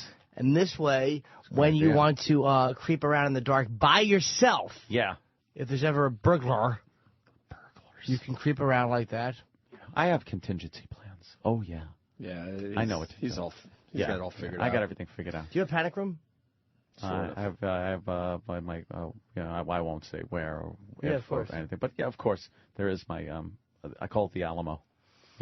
Pull it back to the Alamo. That's the last point of defense, just in case, an army attacks my house. If it's where I'm thinking of, you got no problem. Fucking Sosa is going to have to send people. One guy with shaggy long hair. You want to go to war? Yeah. Can we sign you up for eHarmony or something? No. How about J-Date? What would your profile be? Jesus. Oh, my God. Yes. No, it's okay. It's nothing like that. It's not like girly issues or anything. Because it's like I'm in a position now where I don't want a live-in girlfriend. I don't want that. No. How about just a friend? See, like friends coming over is good.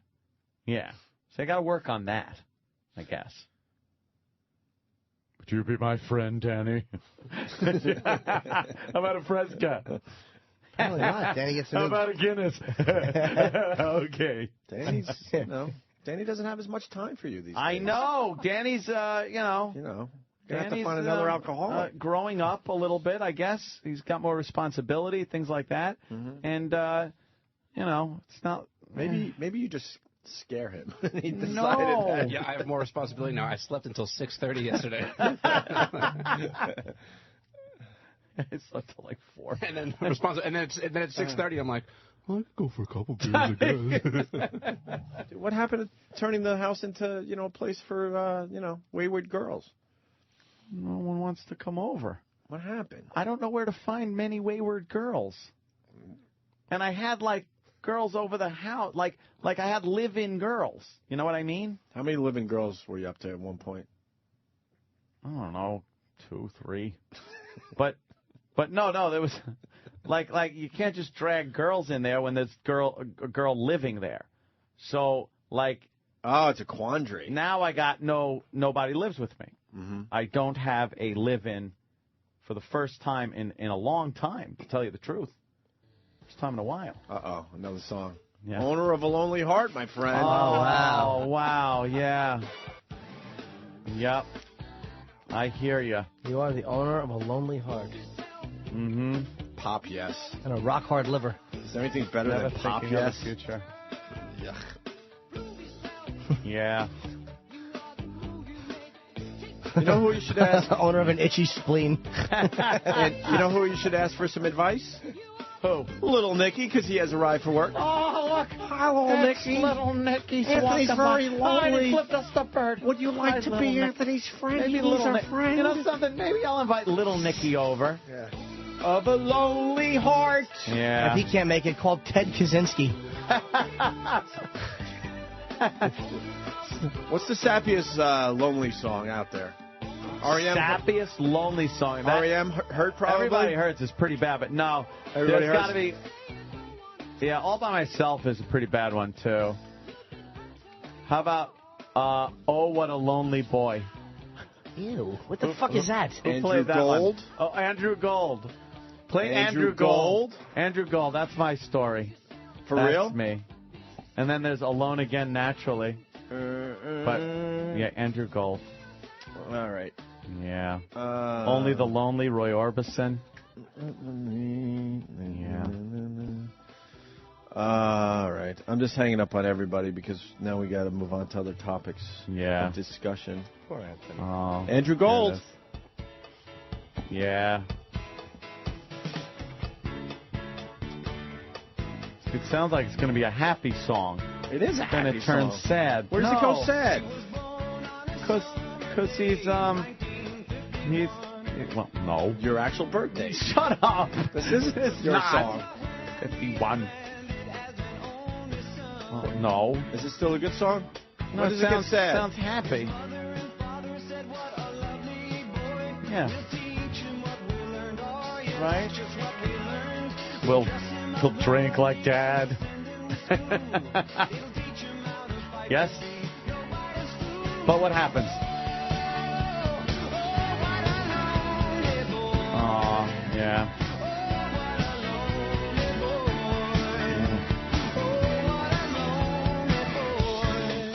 Dun, dun, dun, dun. Maybe today.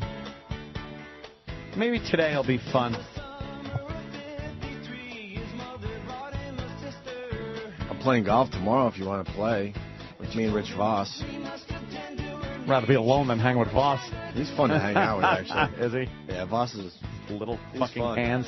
I just picture the golf club flying out of his hands every time he swings it. He's a good fucking golfer, man. I'll give him that. He has to tape his little fucking stiff hands. There's a tape the club to him. Little glue. That's what his saliva is. He's like a fly. He just regurgitates it and it turns into glue and he holds his golf club. Which one is this? Oh. Do you know this one? Oh, shit. Yeah. Okay. Mm.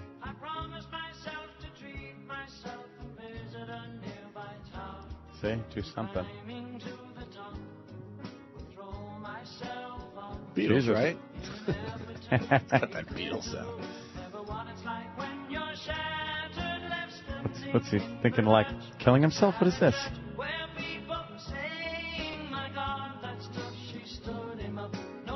Oh, Lonesome Loser. Thank you, Peeler. Oh, wow. Now we're talking. I used to love that one. Little River Band. Yeah. Have you heard? Alone Again. Naturally. Naturally. Who sings this? I'm going to go with Gilbert Oh, Gilbert Sullivan. Is it? Ugh. I don't Yeah, we're getting a thumbs up from Really? I got that one? Travi. Wow. Fuck. Travis has a dog and a wife and a Why don't child. you get a dog? Yeah, we get that asshole fucking thing sitting on my chair. You get a dog, we can have dog parties. No, dude. Bring the peanut butter and the fucking and the skirts. Yeah, the white. I love how Travis makes believe that the dog's still important in his life now that he has a kid. Yeah. Now that he has Sure a kid. he is. Yeah, He's a okay. He's a big brother now. Yeah, sure he big is. brother. Stop. You're paying just as much attention to the dog, right? Yeah. Yeah. Of course. Okay. Yeah. How's your baby? She's adorable. Do you hold him a lot, or is it she? It's a girl. You hold her a lot? Yeah. Do you give her kisses? Of course. Cute She baby. hate your beard? No. Babies hate beards. Get rid of the dumb beard. They hate it. No. It is. It's like a fucking shrub in the kid's face. Nah, she's fine. She doesn't like the hate beard. the beard. Sleeps a Calls, lot. calls it mommy. That's not true, no. Don't smoke in the house around the baby. I quit smoking 7 weeks ago. Oh, did you? How you doing? For the baby, right? Yep. Aw. What a At least guy. you stay off the cigarettes, too? Yeah, she totally. That's cool. What a good daddy. That's good. What about a little? Let's go with Lonesome Loser, bro. Well, I was going to play Danny had a suggestion, but. Oh, really? Happiness Oh, is a Jesus. Warm Gun by the Beatles.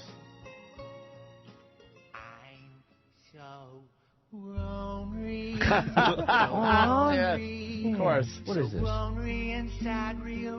This is Kim Jong-il from the South Park movie. Oh, no, the puppet movie. Work very hard and make up great friends, but nobody listens, no one understands. Seems like no one takes me seriously. And so I'm lonely. Yeah. A bit of lonely. Yeah. For it all me. Aw. So Ronry. So Ronry. Good. About the Lonesome Loser. Yep. Damn. Queen of Hearts. Lonesome Terrible. loser. That still keeps on trying. I thought the song was so cool when I was young. Yeah. You get like heavy. Down, take a look at yourself. It's a good song still, man. It's all right. It really is. Dun, dun, dun. This comes on the radio. You're turning it up. I want to mosh to this. Yeah. Yeah. Take a look at yourself. Sit down. Take a look at yourself. Don't you want to be somebody? Yes. I do. Yes. Can't run and hide. Nope.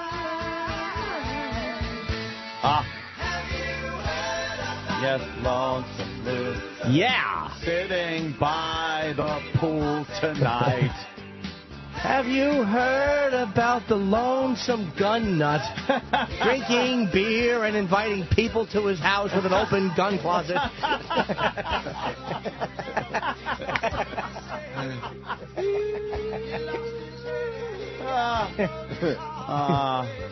He juggles bullets when he's alone. He talks to a velour Hitler poster.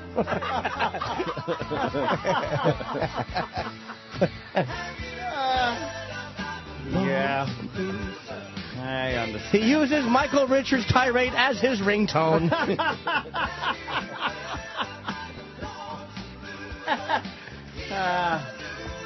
Well, still keep on trying. Yeah. Poor Maybe sweetie. tonight.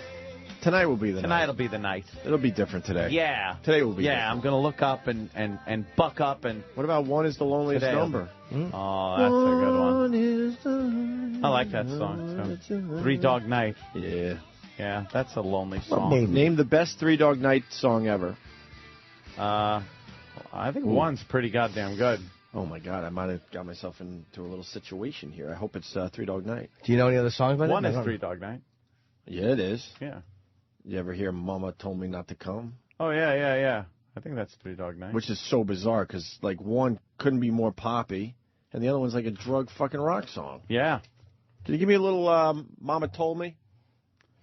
Is it Three Dog Night, first of all? Is it? No credit again. That's when your fucking mom. Mama told me not to come. This is Three Dog Night, too. How weird is this? Mama told me after I came quick that I was a chip off the old block. This is the same fucking band. Yeah, give me. I heard that.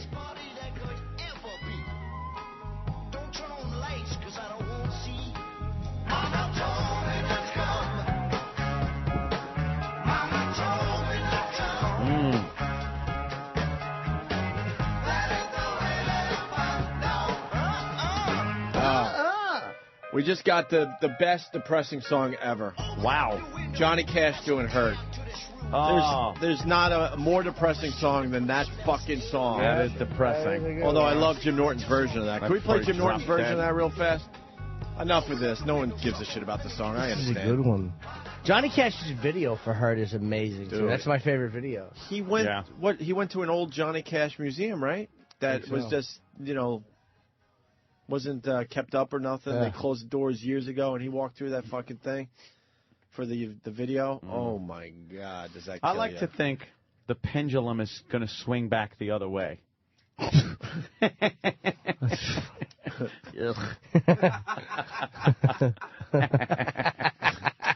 I'd rather hear pendulum. My way. My way. You want to hear a tragic story about Johnny Cash's Hurt? Yes. I'm such a dick. But I don't mean to be a dick.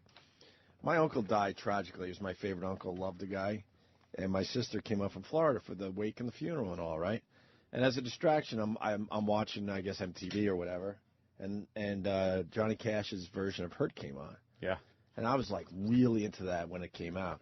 So I try to turn my sister, who's a little, a little emotional. You know how I lack emotion? Yeah. My sister has all of my emotion. Oh, no. And then some. Oh, this has to be bad, yeah. And she doesn't come from my world whatsoever. She's a mother, 2 kids in Florida, a relatively boring existence. Yeah. And she walks in as I'm watching Johnny Cash Hurt. And she's like, what are you watching? I'm like, oh, you got to see this. This is amazing. I want to turn you on to something. And she's all excited, like, oh, this is a distraction from what we're going through. Oh, no. Dude, within 30 seconds, she is bawling and runs out of the room screaming, crying. What happened? Screaming, crying. Just stupid me not realizing. Good one. That, she's not going to take it the same way I did. Maybe emotionally, you can't really handle that song. Wow. It was just brutal. Oof. I never forgot that. Oh, good. Here's Johnny Cash Hurt, a little piece. Can we get a taste of Johnny Cash doing Hurt? This song is deeply depressing. Oh, we did this break already. I hurt myself. Here he goes. Hello. The video is so good. He's just sitting in the house, picture of his mother on the wall. His wife is just on the steps. Everyone he knows is dead. Oh, God. I hurt myself today. I hurt myself today. Did you? To see if I still feel. Well, do you? I focus on the pain. Did you? The only thing that's real. Is it? The needle tears a hole. Does it? The old familiar sting. Is it? Try to kill it all away. Do you?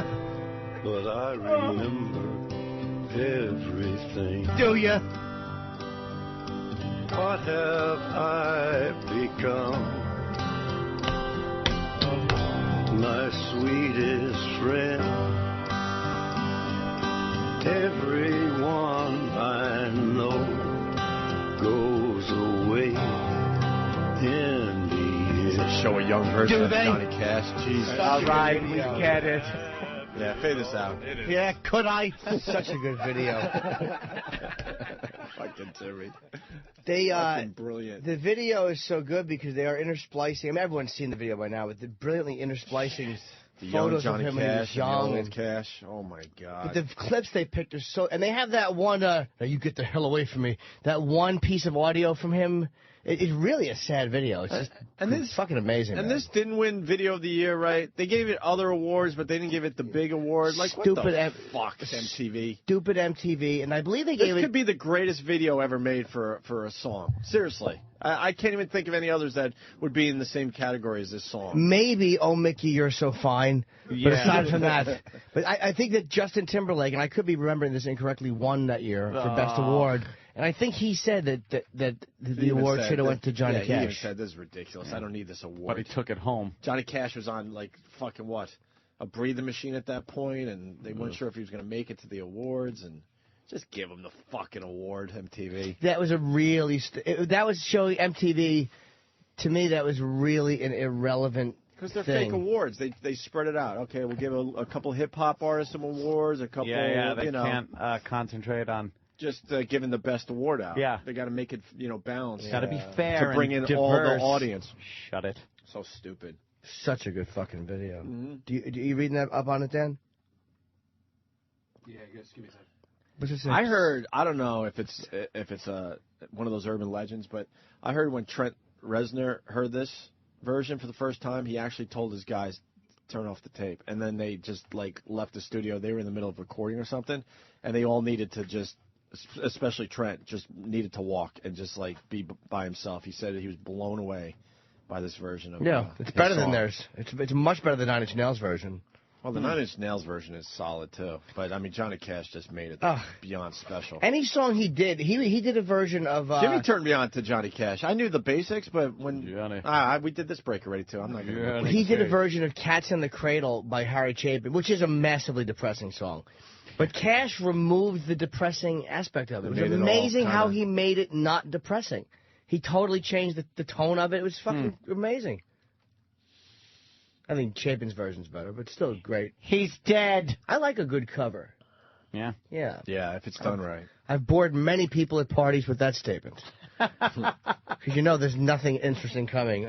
I like a good cover. Like a good cover's... Where are you going? Yeah, exactly. I want to describe some of the covers that I liked and tell you why I liked which version better. Get back here, ladies. And... Yeah? You should. Someone is suggesting, it went by, so I can't give him credit. You call up Corey Feldman because you're both hurting. Oh, Corey Feldman maybe could come over the house. Because you're both hurting. He could teach me to moonwalk. Yeah. He could bring his hat and his little general jacket, and he could and his fucking high water pants and his white socks. Yeah, the two. And stupid shoes, which were as pristine as Christopher Reeves at the end. Do we have an update on Blanket? Is Blanket getting some sunshine today? No. No? He's hiding. He's hiding somewhere. Poor Blanket. What do you think he's hiding today? Apparently the mom was asked, do you want the kids? And she said, quote, hell no. How great Hell is that? No. Because she never wanted to be a mother. She did that for her best friend, Michael Jackson. Surrogate. Fucking fat Debbie Rowe. Surrogate. She is a beast. What a fucking fatso she is. Debbie Rowe or Wendy Williams. Debbie Rowe. No, stop it. I'd take the color thing out. Come on, yeah. I can't. I'm me. Debbie Rowe is a fucking... Come on, Wendy Williams would fuck your brains out. go Wendy Williams over Debbie Rowe. I don't know. Wendy Williams is probably a dirty bang now. She's probably good in bed. She's probably just a dirty girl. She's a freaking beast. She's not gonna be Debbie Rowe. She's not. Giant. Rusty Cage was good by Johnny Cash. Johnny Cash also did a U2 song that was pretty amazing that didn't get a lot of play. Oh, Missy Elliott one. Okay. In the club. Missy Elliott won for "Work It" over Johnny Cash. Hurt. What? Maybe Justin Timberlake said at the end that should have been Johnny Cash's award. Yeah, because Missy Elliott. Yeah. Over "Hurt." That's a very, very smart and relevant move. And I'm sure it was exactly the same as every other Missy Elliott video. The look, everything else, right? I don't know what her videos look like. They all look the same. There's a lot of push-ins and pull-outs, and she's in some wacky clothes. And let's see it. It's all shit. Please. Same shite. Is that the one where she's... wearing a fucking garbage bag or something? You said that right? Because I was about to go there. I'm not sure. Okay. Yeah, because she was into the garbage bag look for a while. I'm sure she had a very fucking good song. It's not a very original look as far as Missy Elliott goes. They all look the same, those videos. Some of her early shit was pretty catchy or whatever. And the videos did have a kind of a groundbreaking look to them. Yeah. But, was she after using a while. the fisheye lens or something? Yeah, it was some weird lens. The color was really kind of cool, too. They did something with the She's color actually a Jewish correction. girl. She looks black. Yeah, she looks... All right. We'll go to break. We got the Michael Jackson thing. We also have Ben Mesrick coming in, our good friend Ben. He's got another book. He always has great stories. Great stories. Stories. This is right. We should play a Johnny Cash song. Now, we got 3. I got his U2 cover. You want that? Do ya? Yes, I do. Which one? Wandering? He did one. He also did one. Wandering. Did he? I want to thank Kevin from Connecticut. Wandering was the one I really liked that didn't get a lot of play. You want to hear Johnny Cash doing Wandering, which is probably not the favorite here, or U2's One, or Ring of Fire? My choice would be The Wall, if they have that. I don't know if that was one of the choices. I have The Wall, Jimmy. Well, it's up to... I don't know. Why are there bugs on that thing? By me. What do you want to hear, Ed? Oh, bees. I can't even decide. I can't even. One. No. What's The Wall about, Jimmy? The Wall is about a guy in jail. You never heard The Wall? Is it a Johnny Cash original? Oh, yeah, original? it's original. It's one of my favorite Johnny Cash songs. Well, let's play Jimmy's favorite Johnny Cash song. Yeah. It's like every Missy Elliott video. Sorry. Yeah, that's the problem. It's not like original. A weird kind of. The fucking Johnny Cash Hurt video was so original. I understand this is cool looking, but it's a bunch every of Missy guys Elliott lining video. up to dance as she sings is not original video. Yeah. Fuck MTV and their fucking fuckholes. I'm pissed off all over again for Johnny Cash, and he don't give a shit. No, he's fucking someone Why with am I his giving jaw a shit? laying He on don't his care. sternum. Singing a perpetual the eternal note.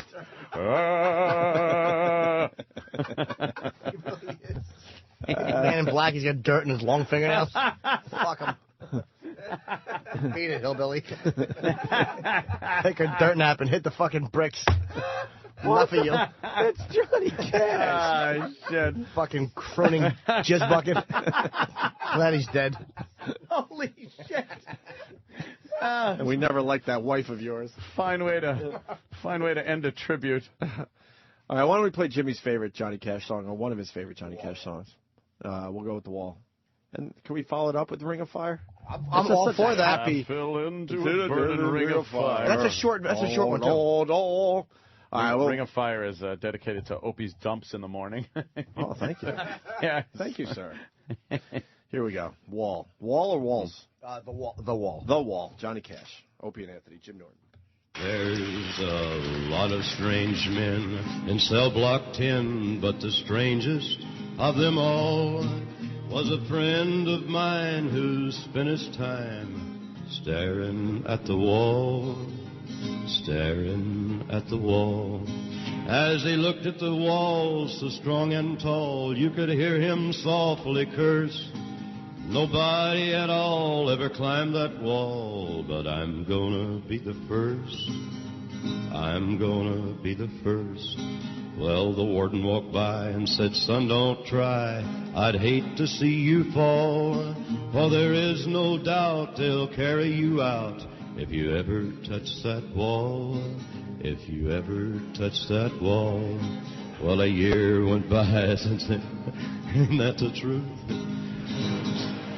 Well, a year's gone, them mean bastards, ain't they? Well, a year's gone by since he made his try, but I can still recall how hard he tried and the way he died, but he never made that wall, never made that wall.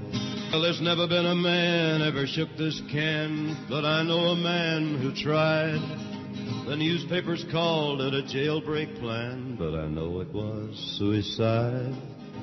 I know it was suicide.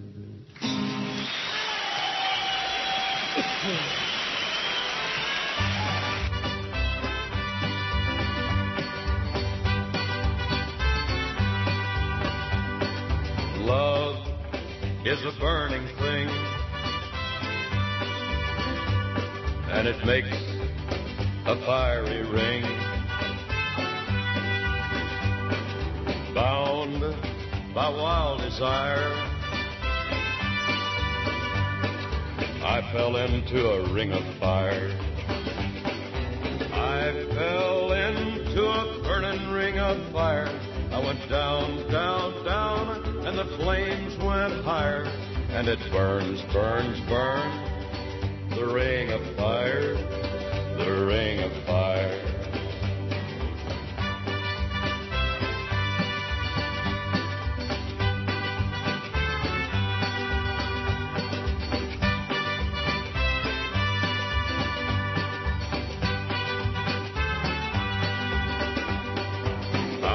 Fell into a burning ring of fire. I went down, down, down, and the flames went higher. And it burns, burns, burns, the ring of fire, the ring of fire. The taste of love is sweet when hearts like ours meet. I fell for you like a child. Oh, but the fire went wild. I fell into a burning ring of fire. I went down, down, down, and the flames went higher. And it burns, burns, burns, the ring of fire, the ring of fire. I fell into a burning ring of fire. I went down, down, down, and the flames went higher.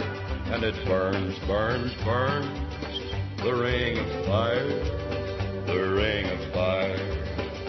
And it burns, burns, burns, the ring of fire, the ring of fire, the ring of fire, the ring of fire. Shut up and listen with Opie and Anthony.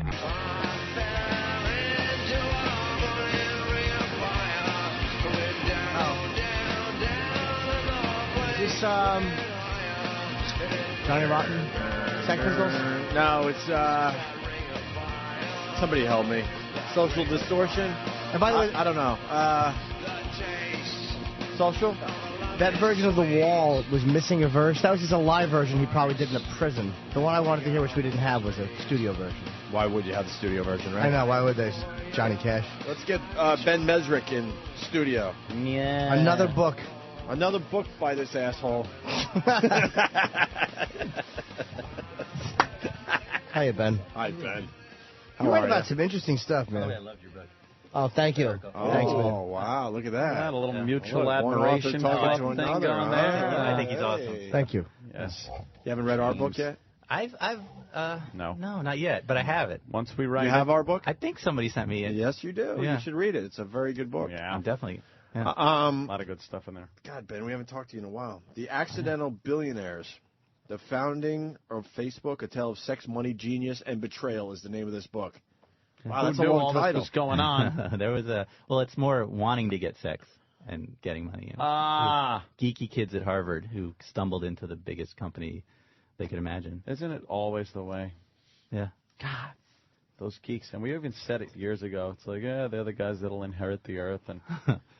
And us cool guys, well look at we'll where just we do ended up. radio. Oh, wait a minute. I should have been a geek. What happened? I was. I had a friend last week who said, I can't get motivated to do. He was an artist or something, and I said that's because you get laid too easily. There's a lot of motivation when you're sitting in your room by yourself. Distractions like pussy kind of take away from creativity.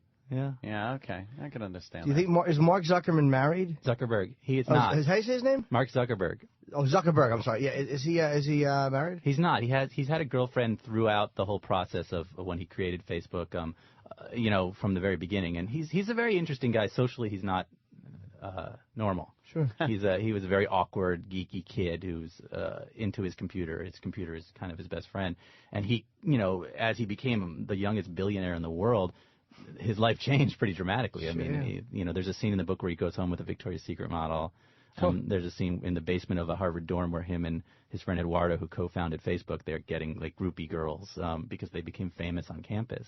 But in general, he's not one of these guys who's out like partying or, you know. How's he go home with the Victoria's Secret model if he's had the same girlfriend all throughout? Well, I mean, I think, you know, yeah, it's a good question. I mean, I don't know what he did with the Victoria's Secret model. I just, you know that he left the bar with her. But he's had a girlfriend since college, and this is when he first was out in Silicon Valley, and there was, you know, a party, and there's this kid, Sean Parker, who's another character in the book who's like the bad boy of Silicon Valley, who's also like this geeky kid. Wow. But he was the kid who co-founded Napster with Sean Fanning and didn't go to college and basically was a dropout who became incredibly wealthy and brilliant. And he found Facebook and brought it to that next level. And so him and Mark were out there, and he started introducing Mark to that world. So do you think that, like, Mark was probably, if he banged, let's just say the guy, I don't know if he banged the chick from the Victoria's Secret, but if he did, you have that kind of money, you might as well just tell your girlfriend, like, yeah, I'm banging some chick, I'll call you in a little while. What are you going to do, leave? You had $8 billion. Hit the bricks. You know, yeah, he's a different kind of kid. I mean, he's one of those kids that's just in the corner and working on his computer. And Sean Parker, is that his name? Sean Parker was the kid, the bad boy of Silicon Valley. Now, the Napster, which kind of, it did in a way, the advent of it changed music. Yeah. Because they, they changed online music. Is he still rich? Well, now he is because he has a piece of Facebook. He didn't get any money off of Napster. Wow. He didn't get any money off of Plaxa, which he founded after Napster, until later. But he was the kid who was sitting and on a friend's laptop, he saw Facebook when it was just first coming out, and he thought, this is the billion-dollar idea. So he went to New York, met with Mark Zuckerberg and the kid Eduardo, and brought them, and he's got a big piece of that. Now, Facebook started as a prank? Yeah, it was a college prank. What do you mean by that? Basically, Mark Zuckerberg went on a date that didn't go well, and he was home in his room drinking Boy, I bet beers. she regrets that. Sorry to interrupt you. I should have just sucked his dick. Yeah. He was in his room at late at night drinking beer, and he hacked into all of the computer systems at Harvard and pulled up pictures of every girl on campus. And he made a Hot or Not website where you could vote on who's the hottest girl. And everyone logged on at the same time, and it crashed all the servers at Harvard. So he nearly got kicked out of school. So a little while later, he was sitting there, and he was thinking, well, what if girls could put their own pictures up? And that was kind of the birth of Facebook. That was what the turning point was. It was a Hot or Not clone that became, the biggest social network in the world. And I don't even like Facebook. It's all spam. It's everyone inviting me to their shitty events. I don't want to be tickled or nudged. Oh, look, you've been feather tickled, have I? Fucking hate it. It is a lot of that. Oh, it's annoying. You want to go to a pillow party? No, I certainly don't.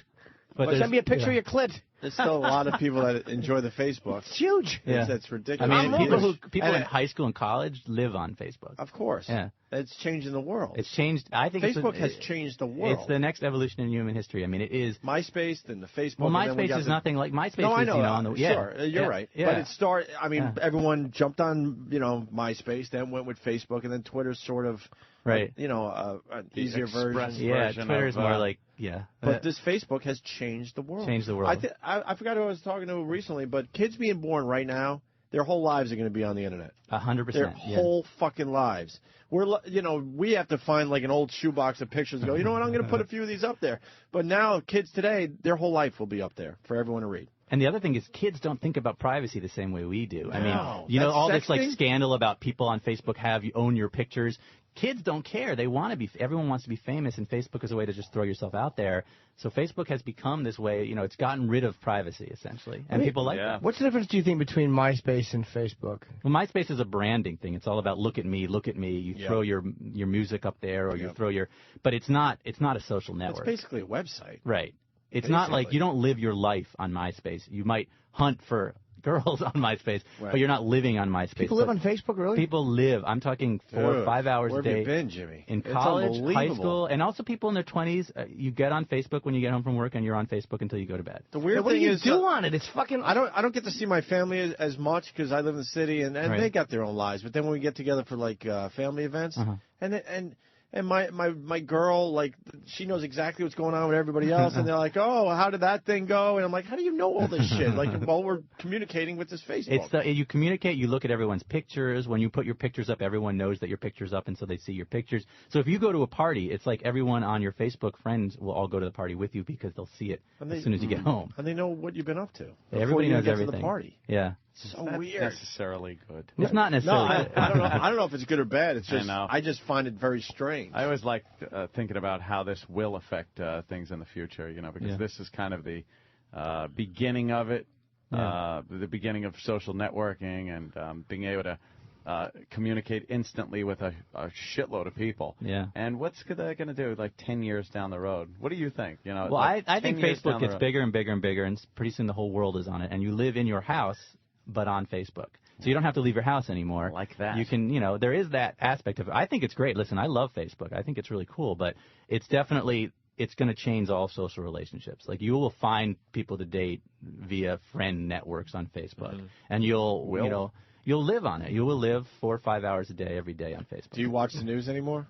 I mean, it's on Facebook. You don't need to watch the news because you can see it right on, I signed up for a couple Twitter sites because I'm a Twitter guy more than Facebook. Yeah. But it's basically the same shit. Right. So when I look at the local news, I'm like, what? I'm not going to find out. I read the newspaper. Do you really? No, you don't. But I mean, quick updates on is the world blowing up, and you're getting your news on the newspapers. now. The newspaper's what happened yesterday, and Twitter and Facebook are what happened today.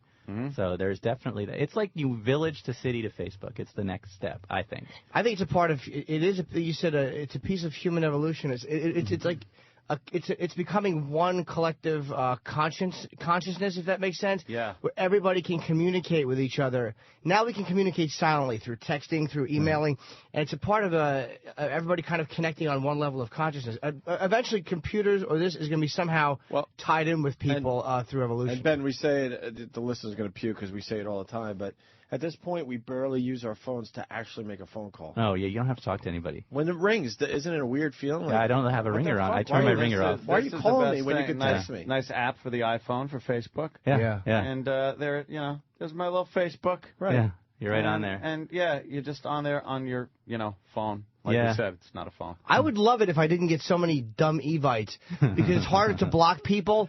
That's all I want to do is just be able to block people who send me forwards or invites to shit. Don't you understand you're that guy, too, when you put out gigs? But the difference is... No, here's the difference. You're good. I don't email everybody about it. I just post it. And plus, my gigs are entertaining for everybody. Of course they are. Every single human being out there. Sell me Jimmy Norton. But you know what I mean? It's like that's the only thing I don't like about it. And Jim's not filling out, the which South Park character are you? Right. God, that shit. Yeah, what is the big thing on Facebook? Quizzes. Every time I see one, I just block the quiz. It's just like I don't care what letter of the alphabet. The thing is, it is pretty easy to just not do them, and especially. I found the iPhone is so much easier with certain programs than the actual program on the computer. Getting rid of shit and going through your friend requests and shit like that. But what's crazy is when Facebook first started, it was this exclusive site. The goal was there are these societies at Harvard. They're kind of like mixed between a fraternity and a secret society. And Mark and Eduardo wanted to be in one.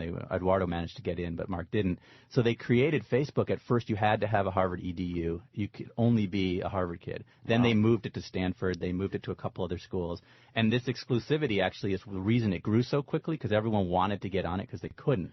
So they created essentially their own fraternity, and that's what it was originally. Now it's open to everybody, but it still has this feel of being like, controlled essentially, which is why it isn't becoming MySpace. You feel safer on Facebook in a lot of ways. It's your networks. You can accept people to be your friend. I think it jumped a step though. So it's in Harvard, and then how does it get to where it is today? I know you said they went to another college and stuff. They started at Harvard. They moved to a few Ivy League schools. Then they moved to all colleges. Then they moved to all high schools. Then they opened it up to older people. And so it really was started with young, one generation essentially. But it happened in a matter of months. In a matter of months, it was at 1 million users. And then in another year, it was at 10. And then, now it's 200 million. Jeez. 200 million people on Facebook? 200 million. How many on MySpace? It's down. It's something like 100 and something million. It used to be MySpace was ahead. Now Facebook is way ahead. Here's my email from Facebook. July stand-up. Don't forget to RSVP. Delete. This guy at the Hinge Cafe. Delete. Oh my God! That's the only problem I have with it. Aside from that, I like it. I just don't want. Stop emailing me shit. Yeah, but I mean, with Facebook, you're supposed to only have your friends be your actual friends. Right. That's the general idea. See, yeah, when you collect them all. If you collect as many people as you can, then you don't know these Then people. there's trouble. Yeah, Jimmy, it works better on a much lower level. I mean, If you have like 30 friends and they're your actual friends. You got fame, so it makes it tougher. But like, yes, I do. just looking at my family, they got all of them got less than 100. Right. You have your actual friends, and it's very manageable. That's true. And they put up their pictures, and everyone can look at their pictures, and every now and then there's that one bad picture that shouldn't be on there, and then they all say, take that picture off, and it goes off. Take it off. The other thing to watch, it's funny when a married friend joins Facebook, their status is it says single, and then when their wife joins, it changes to married. It happens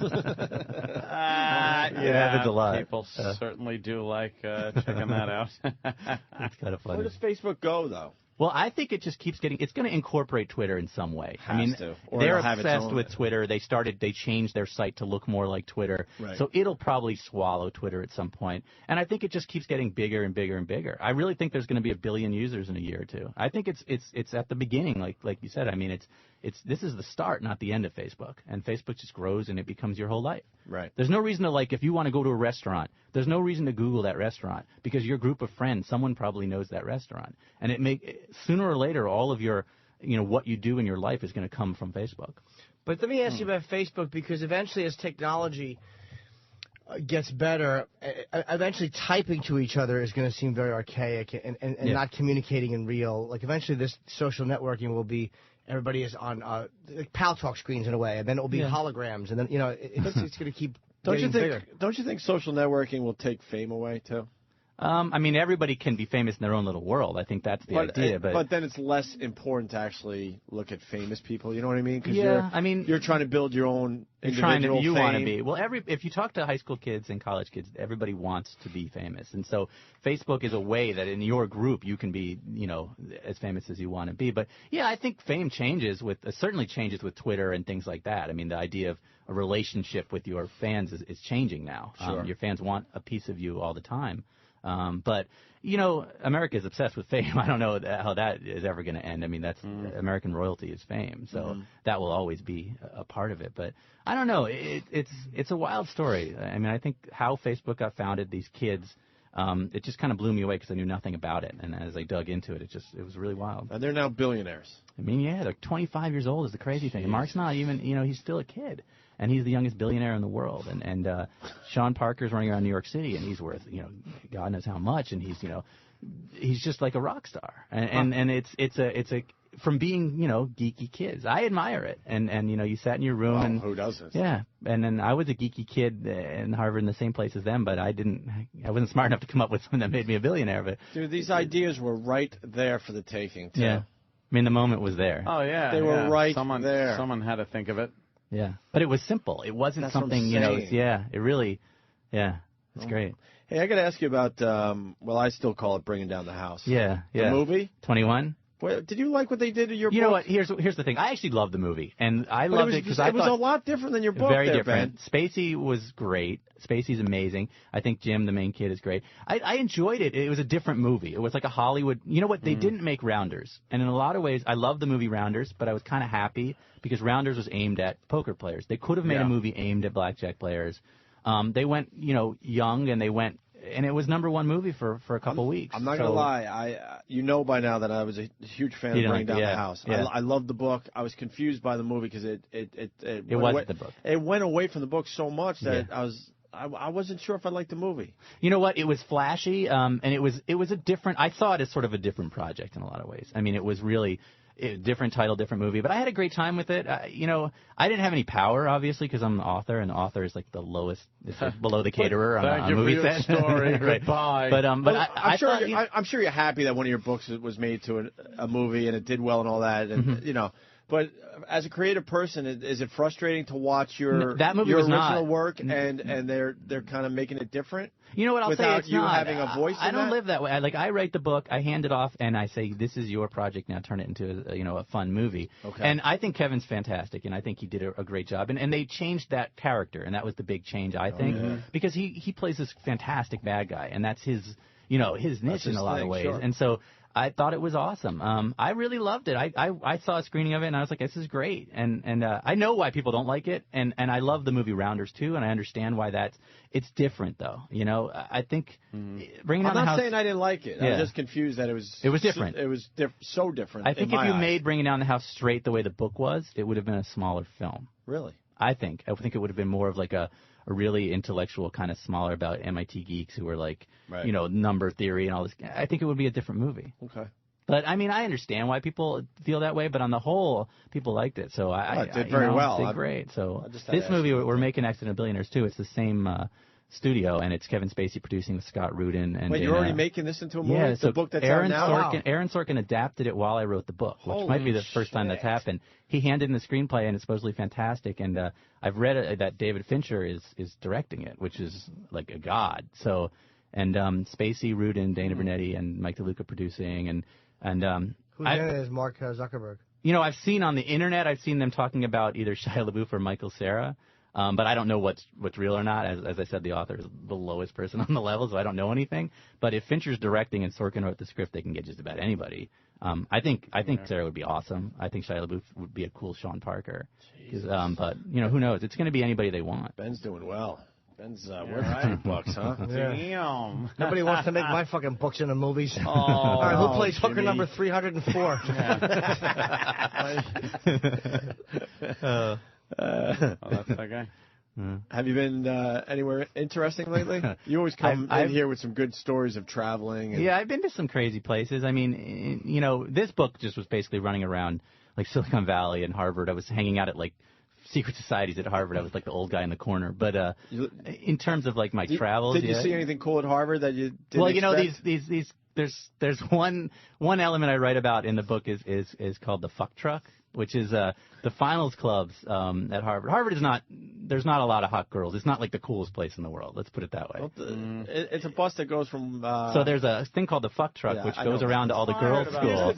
And it brings the girls to these parties. And so you'll go to a Phoenix party, which is the club in the book, and like the bus shows up with all the girls from Wellesley and this and that. And it's just kind of a funny... We did a whole bit Oh, on did the you do fuck it? bus. They on the fuck truck? Did you go on the fuck truck? Bus or something. You guys should go on the fuck truck. No, it's legendary when we were up in Boston. It's legendary. Yeah, it was mostly Wellesley. Because Wellesley is mostly a girls' school. Yes, it's basically Wellesley, Harvard, MIT. Right. Yeah, and they bring all the girls in from Wellesley. So they make it very easy. The girls get on the bus for a good time. Yeah, I describe it in the book like you go on the bus and it smells like alcohol and cheap perfume because it's like it's the bus. And there's always, it goes to Wellesley, so sometimes the Harvard guys go on the bus and they have to come home on the bus. And it's the saddest bus ride in the world this year. It's a whole bunch of geeky guys who did not get laid at Wellesley on their way home on the fuck truck. But yeah, the fuck truck is a big part of it. But yeah, there's other things like, you know, there's one club called the Persilian, which is like the ultra, where girls are only allowed in twice. On your wedding day, your wife can take a tour of the club, and on your 25th reunion. And other than that, girls are never allowed in the club. Why would anyone want to belong to that club? Well, the other rumor about the club is if you're a member and you haven't made $1 million by your 30th birthday, they give it to you. And that, I believe that's a rumor, but it's one of these like old world clubs that goes back 300 years. It's incredibly... The Persilian? Yeah, the Persilian. It's like this secret building, and no one's ever allowed in, and they have like this stairway that goes up, and supposedly all these mirrors. There's no windows, and it's like the powerful people in the world all were parts of the Persilian. And the two Winklevoss twins, the guys who claim Mark stole the idea from them, they were like the Olympic rowers, identical twin Olympic rowers. They were members of the Persilian. So part of the reason Mark wanted to hang out with them was because they were like, you know, guys that, and Mark was this, you know, geeky Jewish kid in the corner. And so they believe he stole their idea, but I believe he really just wanted to hang out with the cool kids on campus. And, you know, he didn't each of their idea at all. But that club is pretty intense. Like, you walk around, and I had some ins, you know, it's part of, you know, what I do is trying to get into places like this, and it's like, wow, this really exists. I mean, this is like a 300-year-old thing that, like, there are a few of those things, like Roosevelts and Rockefellers and Skull and Skull and Bones at Yale. Bones, you know, at Yale with a lot of a few presidents. And, that's what this is like. I mean, it's just like that. Goes back really far. Do they paddle each other's fannies at these places? I don't know what's going on in that department, but I mean, it's pretty intense. I mean, just the fact that they've been able to keep so much secrecy for hundreds of years, so long, it's like, wow, that is some loyalty. What the fuck are they doing in there? I don't get anything where you don't want broads to hang out and blow you. What's the use of fucking blowing to a club if you can't bring some chicken and leave the club and but because you're a member of the club, everyone kind of knows who you are. How do they know you're a member of the club? You know what? It gets around. The punch process for finals clubs are really bizarre, where they something slipped under your door and you've been punched, and then you go to a series of events, and one of the events is you have to bring a date, and they judge you on how hot your date is. And the hotter your date is, the more likely you are to get into the club. And girls know about this punch party, so the hot girls want to go because it's a status thing also. So it's a very strange social world there. Wow. Yeah. And then there are kids like Mark and essentially me who were sitting in your room. I was sitting there writing, and he was sitting there working on his computer because we didn't really have the other options available to us. So nothing being slid under your door. Nothing, sadly, Exactly. nothing being slid under my door. Eviction notice. Right. It's unusable condoms. Right. Invitation to the Jewish fraternity. That's, nothing really. So this Priscillian, who's the president of that? I don't know who the president is now. I mean, I know that there was a Roosevelt and there was a Rockefeller and there was people like that. And I forget which Roosevelt. One of the Roosevelts didn't get in. It was either FDR, I think, and he said his greatest disappointment in life was not becoming a member or something like that. Licorice you know, legs. it's Yeah, exactly. He couldn't get up those steps. Fucking pick him up by the neck and haul him through the window. And I can relate to all this stuff because I was part of a frat. Oh, yeah. And we used to have to pick up marshmallows with our bare asses, without using our hands, and then waddle across the floor and bomb the. That's a real heterosexual kind of thing for a bunch of guys to be doing. And bomb the rival, fraternity house that just happened to be, across the room. Yeah. Yeah. I mean, there are scenes like that in the book, too. Fun. In the Phoenix, the guys had to carry a chicken around for a week and keep it alive for a week, and that was their, fraternity punch. And then it's things like that. I mean, they're like fraternities, except they also might give you $1 million when you're 30. There's that extra step. What did you major in? They run the world. I was social theory. I wanted to be a writer, so what I majored in was more to appease my parents who wanted me to go to law school. So I was social political theory, but I wrote my senior thesis on rock and roll and the development of rock and roll from Jim Morrison to the New Kids on the Block. How'd you do? Actually, I did okay, but I knew I wanted to be a writer. That's all I wanted to do. So. What I majored in didn't really matter. Well, this guy sucks. Can't write worth their shit. Yeah. I mean, what I write is very different than what I started out writing when I graduated. So I used to write pop thrillers. I used to write for the X-Files. And then I wrote a TV movie, a book called Reaper, which became Fatal Error, which starred Antonio Sabato Jr. And it still airs. It still airs at 2 in the morning on FX. It's horrible. What X-Files were you involved in? I wrote the book called Skin, which was a standalone book based on, it starred Mulder and Scully, and they were hunting down a skin transplant gone bad, and the skin transplant led to this guy murdering people. And it all took place in Thailand, where I'd never been, so I used a Fyodor's guidebook. And I sat there and I wrote all these scenes in Thailand. And I was like, I don't know what the fuck I'm doing. I wrote it in a week because it was like a money deal because I was a struggling writer. And then I'd get calls for years of people, obsessed fans would be like, where's Mulder now? I'm like, I don't think he's real. Let me get I'll write you something. Yeah, exactly. It was crazy. But, I mean, I wrote, thrillers, and then I met the MIT kids, and that kind of changed my life. Wow. Yeah. Damn, man. Very cool. In the shit. Yeah. I mean, I'm I'm kind of trying to be Hunter S. Thompson without the guns and suicide. I'm like, the light version. Yeah, you don't want to be blown out of a cannon. No, I don't want to. With your ashes, you see that documentary on him? I did, yeah. Holy shit, was that good? I know. He's a guy. I mean, he's amazing. He's amazing. Fucking amazing is right. Yeah. Well, it looks like you got another hit on your hands, Ben. I hope so. It's been, and Facebook's definitely terrified of it. They called me the Jackie Collins of Silicon Valley. Really? So that was their response. Exposing they're a not little too thrilled. much? They're not thrilled that I wrote this book. Why? Mark's a very private person, but also they're, just got valued at $6.5 billion, and they're terrified of what I might say. And I'm a big proponent. They offer you of money Facebook. to not write it?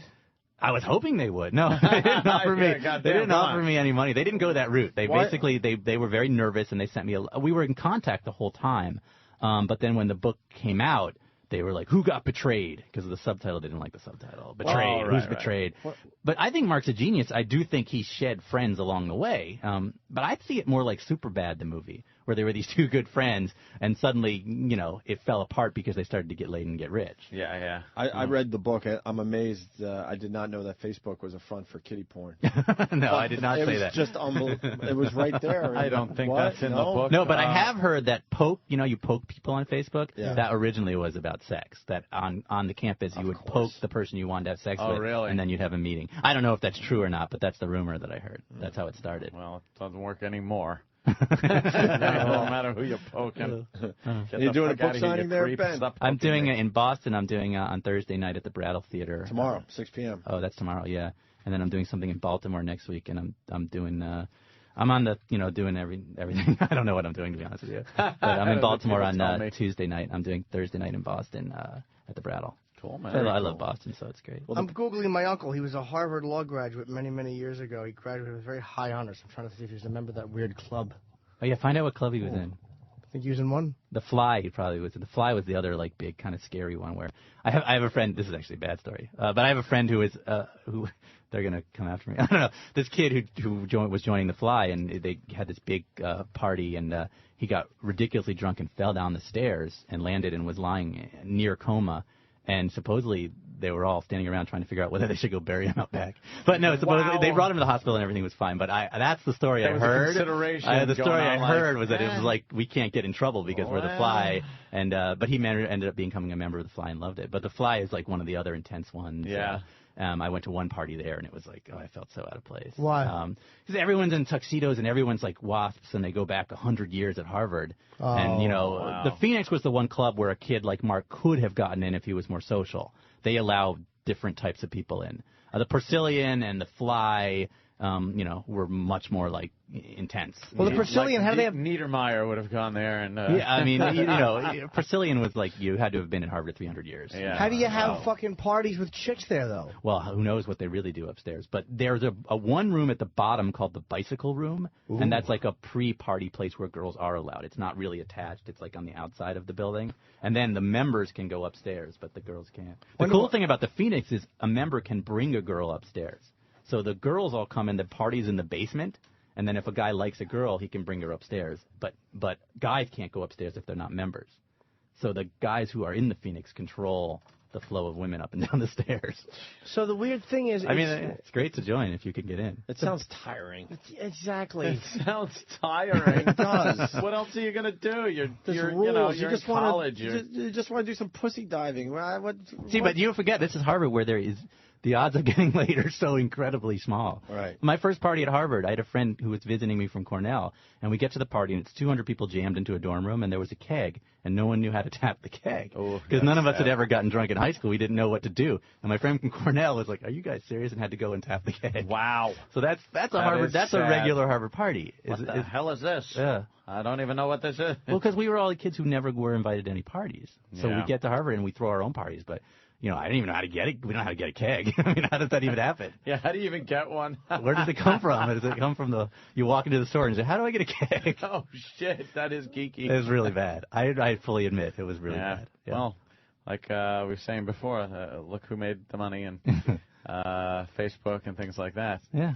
The geeks that weren't really partying. Sure. Yeah. God damn it. All right. The book is called The Accidental Billionaires, The Founding of Facebook, A Tale of Sex, Money, Genius, and Betrayal. By Ben Mesrick. Signing tomorrow, 6 p.m. at the Harvard Bookstore in Boston. Yeah. Thank you so much. Thank you, Ben. No problem, man. We're going to take a break and continue. Opie and Anthony. Check it out. Opie and Anthony. Ah, yeah. Did a lot today so far, huh? Opie and Anthony. During the breaks, we're listening to a segment out of Boston talking about BCN going away. Yes. Our old boss up there and our old friend Oedipus on TV. Oedipus? What did you call him? Oedipus. Oedipus? What? Oedipus? I don't know. She really butchered his name. And he looks really pissed off. It was his baby, BCN. He worked there for over 30 years. Yeah, I believe. He built it. He built it, and now it doesn't even exist. It doesn't exist. It's built. Unbelievable. It exists on the internet, I think, is what it's going to be. Internet only. Yeah, it'll do one of that. What'll they do, though? That HD crap. How does that work? Like, are there jocks? HD crap? No. HD crap? What, it's a bunch of production. It sounds like it's, BCN, but it's a bunch of music with production. He was very right, too, with what he was saying about how the suits ran, programmed it, focus groups, and he was just 100%. He hit it right on the head, man. Sure he did. And that's a guy that knows radio. Well, the problem... God, why do we talk about regular radio so much? But I mean, because we were in it for forever. But the problem is, and we watched it go right down the shitter. The radio companies got really lazy and stopped hiring creative people and people that really knew how to run a radio station. Hired money people. Yeah, so they had no choice. They then said, well, okay, we could hire a consultant, and he'll tell us what's going on. So it became this consultant told you what to do because he was telling another station to do this in Atlanta and wherever, Dallas, blah, blah, blah. So then that's why, you fast forward a few years and you get radio sounding exactly the same in every fucking city. It wasn't like that when I got into it. It was cool. Yeah. You didn't know what the station was doing in any particular city. That's what made it fun. You tune in a new station and go, wow, they're really crazy down here. Yeah, there's nothing like that going on. Nothing. Because they just couldn't find the creative people anymore or were just too lazy to search them out. Yeah. So then they went with focus groups and consultants, which is the death of anything. Yeah. We called of them anything. We called them the insultant. Because their whole job is to find something wrong. If everything's right and working good, then they will go, we don't need you. We don't need you, so they insult you. So they can come into a situation where the station is perfect. It's doing everything correct. Yeah. But if the consultant walks down the hall to the GM and says, well, I've been hanging out for 2 days listening and talking to everybody, and guess what? The station's perfect. You don't need me. Who's going to say that? Goodbye, no money. Because then the GM goes, okay, thank you. Yeah, they have You're to fired. Find something wrong. Right. So they go, well, this show needs to be a little fine-tuned. Just the whole logic of a consultant doesn't make sense. You need to do that. Really? Right. Ugh. All right. So Ian Halperin will not be on our show today. We tried and tried. And we might have him tomorrow, though. It might? Yeah, Steve didn't tell you? Yeah. Okay. He said you want it tomorrow. I'm like, yeah, of course. It might happen tomorrow. Yes, it depends if tomorrow becomes today. But we might have him tomorrow. Yes. If Scarlett Johansson cancels up. I love when Steve comes in and does guest pitches, and he'll ask for something we have to ask. I understand he doesn't know, but then he'll be like, Al Pacino. No, tell him we don't want him. Yeah, that needs to be pitched to us. Barack Obama.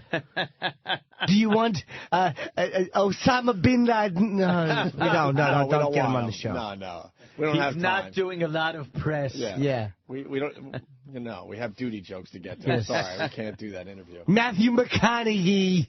And then all of a sudden someone will show up that we weren't sure if we said yes to. Yeah, that happens a lot. It's like, who are you?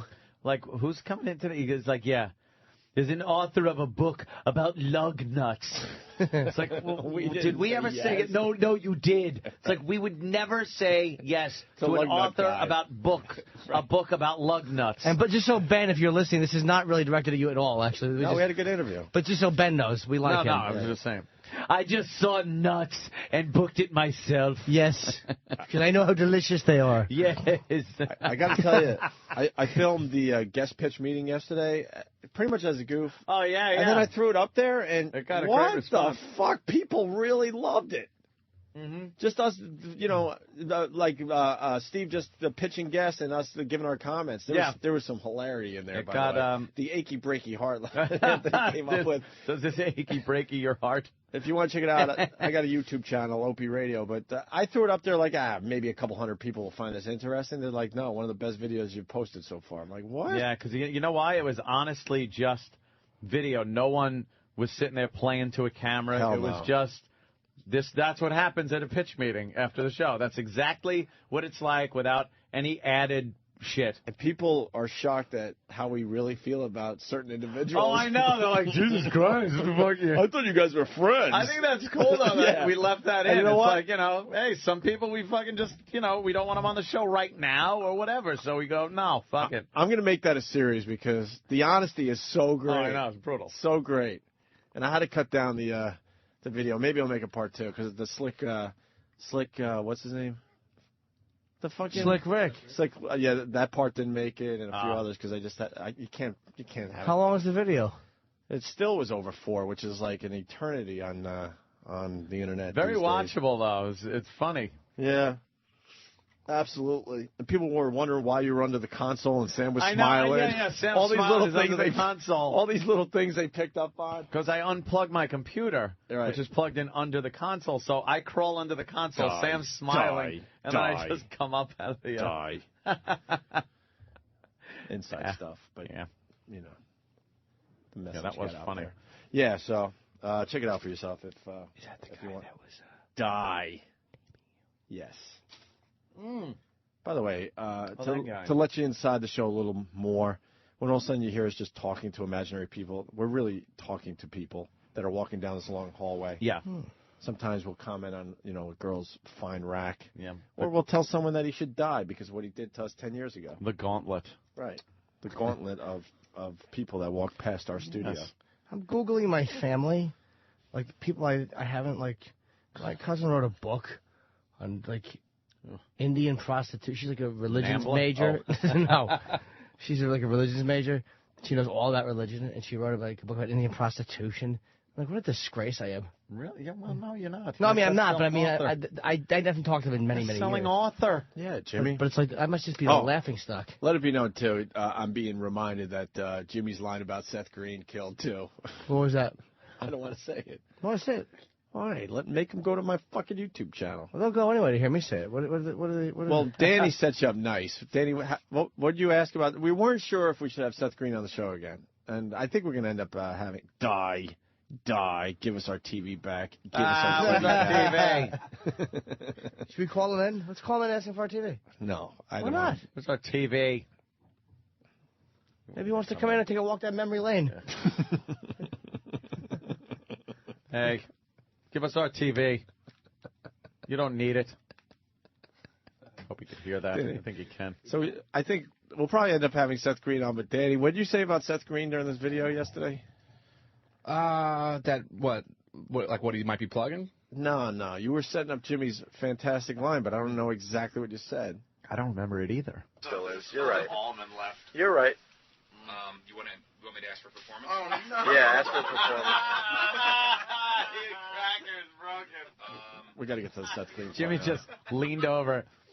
Stupid Sam's eating crackers, and Jimmy just leaned over and smashed his crackers with his fist. It wasn't even a smash. He just reached over very softly and gently and just slowly crushed them. Crushed his crackers. The best part of this part of the video is Ant trying to sneak out. Oh, yeah. You were trying to sneak out as Steve was still I got pitching my gas. backpack, and then I'm kind of slipping out. It's hard to get past Steve, though. Literally. Slip out, yeah. Yeah. Any, Seth Green. All right, here we go. He was just the host of Monday Night Raw. That's why I bring it up. He was pitched and it was an last time, so I don't know if it's... He wrestled in the main event. Cool. I think that new season of Robot Chicken? Yeah, that's what he's... I mean, look, it's a pretty popular. The new season of Robot Chicken comes out. I'm not a huge fan of Seth Green, but I mean, if he's going to be in for 25 minutes, Will he talk about without a paddle? Yes, I want to just talk about without a paddle and see him get all upset. He was Tell us how much money He the made a lot of fucking money. movie made. He's tag team partners with Triple H. Shut up. Who gives a shit about your dumb wrestling? Sam. That sounds to me like a I don't give a shit. I like him. That wasn't a no. Well, wait, is that... Before I move on, is Seth Green a no, or is it a yes? No, I could care less. Ant? I'd say no. Do we have anything, like, when is he being pitched for? Soon, like August, like early August. They started pitching him 2 months ago. Maybe we could figure out a way for him to be in while something else is happening, so that way it's not just... Yeah, it's like vacation. That was brilliant. There it is. Just like vacation. There it is. That's good. That rules. All right. So we might get Ian Halper in tomorrow. He was on Fox News last night talking about this MJ book he wrote. And wow. If it was a secret everybody knew, I mean, pretty much a lot of people knew Hollywood. Why, in this day and age, 2009, why didn't it come out sooner? And you know... Well, that's the question. Unfortunately, there's a lot of homophobia that still pervades Hollywood, the music industry. In fact, the rap industry, there was a great book last year written by Terrence Dean called Hiding in Hip Hop, about all these gay rap artists who hide in the closet. Ooh. There's obviously a sociological reason for that, and I think it boils down to racism. Even though we're in 2009, we have an African-American president, we still have a long way to go in a lot of racial fields. George Michael was convicted. You have Elton John, Boy George. Nobody holds it against them. Right. But because of the color of his skin, Michael Jackson coming out What, whiter Major than red white? flags for him. This guy's a Shut fucking the fuck up. dummy. Shut the fuck up. Christ, I'm so sick of this shit. They fucking came out in droves to support him, you fucking out-of-touch idiot. Stop. Because of the color of his skin. Shut the fuck The color up. of his skin was whiter than white. God, do we hate this guy already? God, I wish. Elton John came out. It was He just People love Elton distracted- John. No one cares. Distracted everybody with a fucking muskrat on his head when he came out. That's what did it. Oh, by the way, I suck cock. What the hell's on his head? Yeah, no one heard him. No one heard him say, I like ass sex. So looking at that fucking thing on his head. God damn. Did you really give a shit when you found out Elton John was gay? Who cares? Who gives a shit? There's nothing like... I love the people that think we're still living in, like, the 50s. I know. Jesus. And then he turns homophobia into racism for some... Right. I don't know how he did that. Stop it already. Enough. Yeah, we have a president, but there's a long way to go. What? Czar of the world? Jesus Christ. Enough, right? Really? I mean, a few short years ago, there was some serious racism and persecution going on. And now we're looking at the president of the United States being a black guy. Just stop it already. Everybody, it's always this, for a lot further we got to go. It's a fucking smile and go, Jesus Christ, look how far we've come. Now, we tried to get this guy on the show. Howard had him today. Did Howard attack him? I hope he did. Fucking softballed it. Why? Who the fuck knows? There goes my soup container. I'd make a great basketball player. I cannot sink a piece of garbage into that garbage pail. All right, let's see what else he had to say. Halperin. Is that how you say his name? Or annoys me. Halperin? I don't know. Says MJ's voice and dance moves were not what they used to be. No shit. His voice and dance moves weren't there anymore. I think maybe he wanted to die rather than embarrassing himself on stage. This is from one of the members of the household staff who talked to you about that. But yet on the video that we see, it seemed though that he had some energy there, that he was, in good spirits, and everybody, who was part of that tour saying, Ortega and company all saying, it was the best they'd ever seen him. These are the same people who have said... I hate this guy's voice, by the way. He's Anyone very else? hateable. Dude, anyone else annoyed by just the tone of his voice? The voice alone is horrid. What's he look like? I got a fist up my ass, but I'll continue the interview. Oh, it sounds like Mr. Mackey. Mr. Mackey A little bit. People. I can't stand his voice. I can't stand what he's saying. Let me see a picture of him so I could just completely not like this guy. Oh, here we go. Look at him. A big A. No, who does he look like? Is that really him? No, that's not him, right? That can't You're be kidding? him. He's You're like joking. a parody of an ass. You're joking, right? Can't be. That can't be him. Come on. Good. Sam's whispering.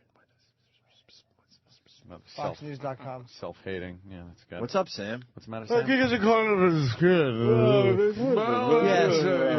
Yes. Nobody liked him because of the color of his skin. You're right. Yeah. Good point.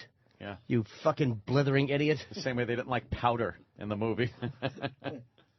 Yes, Sam. I was just telling Danny that he's got to see the video of this interview from FoxNews.com because he wears these big plastic white sunglasses. Of course he does. With like pink lenses. He's very Hollywood. The color of his skin. The guy's the biggest star in the world. Yeah. Shut up. Let's go to Tim and Everybody was like talking about him and kissing his ass. Tim. Yo. Hey, Tim. Hit them. What's going on, man? Hey, you guys are talking about this douchebag? Yeah.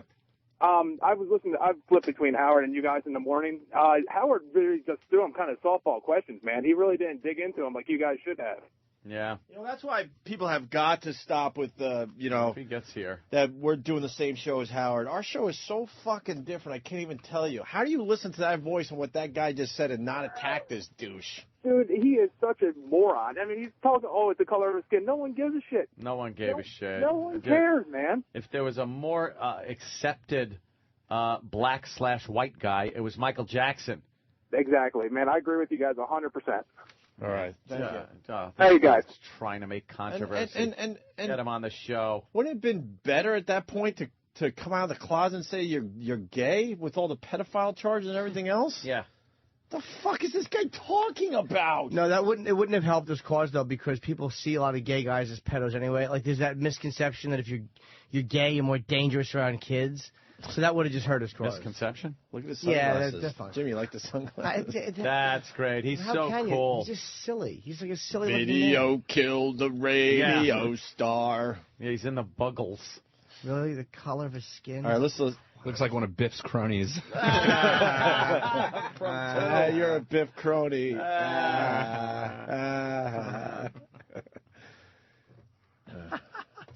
are the same people who have said repeatedly that he's fully healthy. I know people who were at that video shoot who I've talked to. Have you talked to anyone at that video shoot? I've seen their. It looks like dice. It kind of does look like dice from this angle. They asked, Larry King asked somebody last night, some nobody, that if Michael Jackson didn't die and he did all these concerts in London, would it be successful and would he, have the big comeback? Hell fucking no. He would have done 2 or 3 and the whole thing would have fell apart. That's obvious to everybody alive. In the past few times he's been out, no one's cared. Right. Europe gives a shit. Japan gives a shit.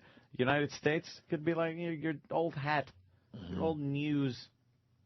Have you talked to anyone at that video shoot? I've seen their interviews. I've not personally talked to them. I would say I yes. Okay. I have. What went down what here? Tell you? One of his choreographers told me this was not the Michael Jackson of old. And I urge Of course you. not. The guy's fucking 50. He was 50. He's comparing him to the 25-year-old Michael Jackson. Yes. And this one's white. He's not like the Michael Jackson of old. He's no longer a black man. Exactly. God, we could write a What Michael... an idiot this guy. But look at it positively. We could write a Michael Jackson book. Yeah. If this guy can do it. Right. Of course he wasn't. He's 50. He's going to be a little slower probably. Were you at the rehearsals? Were you there? Were you there? Well, I was. Well, I wasn't either, but I talked to a guy that was. Some guy. That's what he said. That's pretty much what he said. Some Were you guy. there? No. Some Neither guy. was I. He sounds like Cameron calling Mr. Rooney in First Bueller's Day Off. Rooney? Rob L. You're in an South Carolina. Buster. Michael Jackson was an asshole. Were you there? Well, I talked to a choreographer. I want the choreographer outside. Ronnie! That's all mad. Oh, fuck. Was not the Michael Jackson of old. And I urge you to look closely at that video. His moves were out of sync. He was sluggish. This is not in my words. No. That's according to one of his choreographers. You think that's why they only released that one bit of the clip? Well, just to show just a little bit of it. I mean, I know they're talking about maybe releasing a bigger. Yeah, talk movie. about profiteering. Yeah. I mean, Michael Jackson's worth much more dead than alive to these folks. Holy shit. Talk about profiteering. By the way, my book, Unmasked, the final year. Right. What is he talking about? Yeah. Don't use the word profiteering. That's exactly what you're doing. To show just a little bit of it. I mean, I know they're talking about maybe releasing a bigger. Yeah, talk movie. about profiteering. Yeah. I mean, Michael Jackson's worth much more dead than alive to these folks. To you Alive. too, dummy. Yeah, to you. Yeah, you don't What have a hypocrite. This you don't guy's have a book if he everything doesn't awful. die. This guy's everything awful. Oh, why didn't we get him today? Oh, Christ. We'll Do show I you want the that difference guy between sitting the two down here? shows. Do I want that guy sitting right here? I want to be here. No. Yes. Ugh. Oh. Wow, awful me from Whackbag. This guy sounds like a former station manager. Boys. Boys. I was at the final rehearsal. Were you at the final Opie and Anthony show, but when they said the mayor died? Well, I was. Funny every fucking time. This guy is a tool. Want to hear more? Please, I hate this gentleman.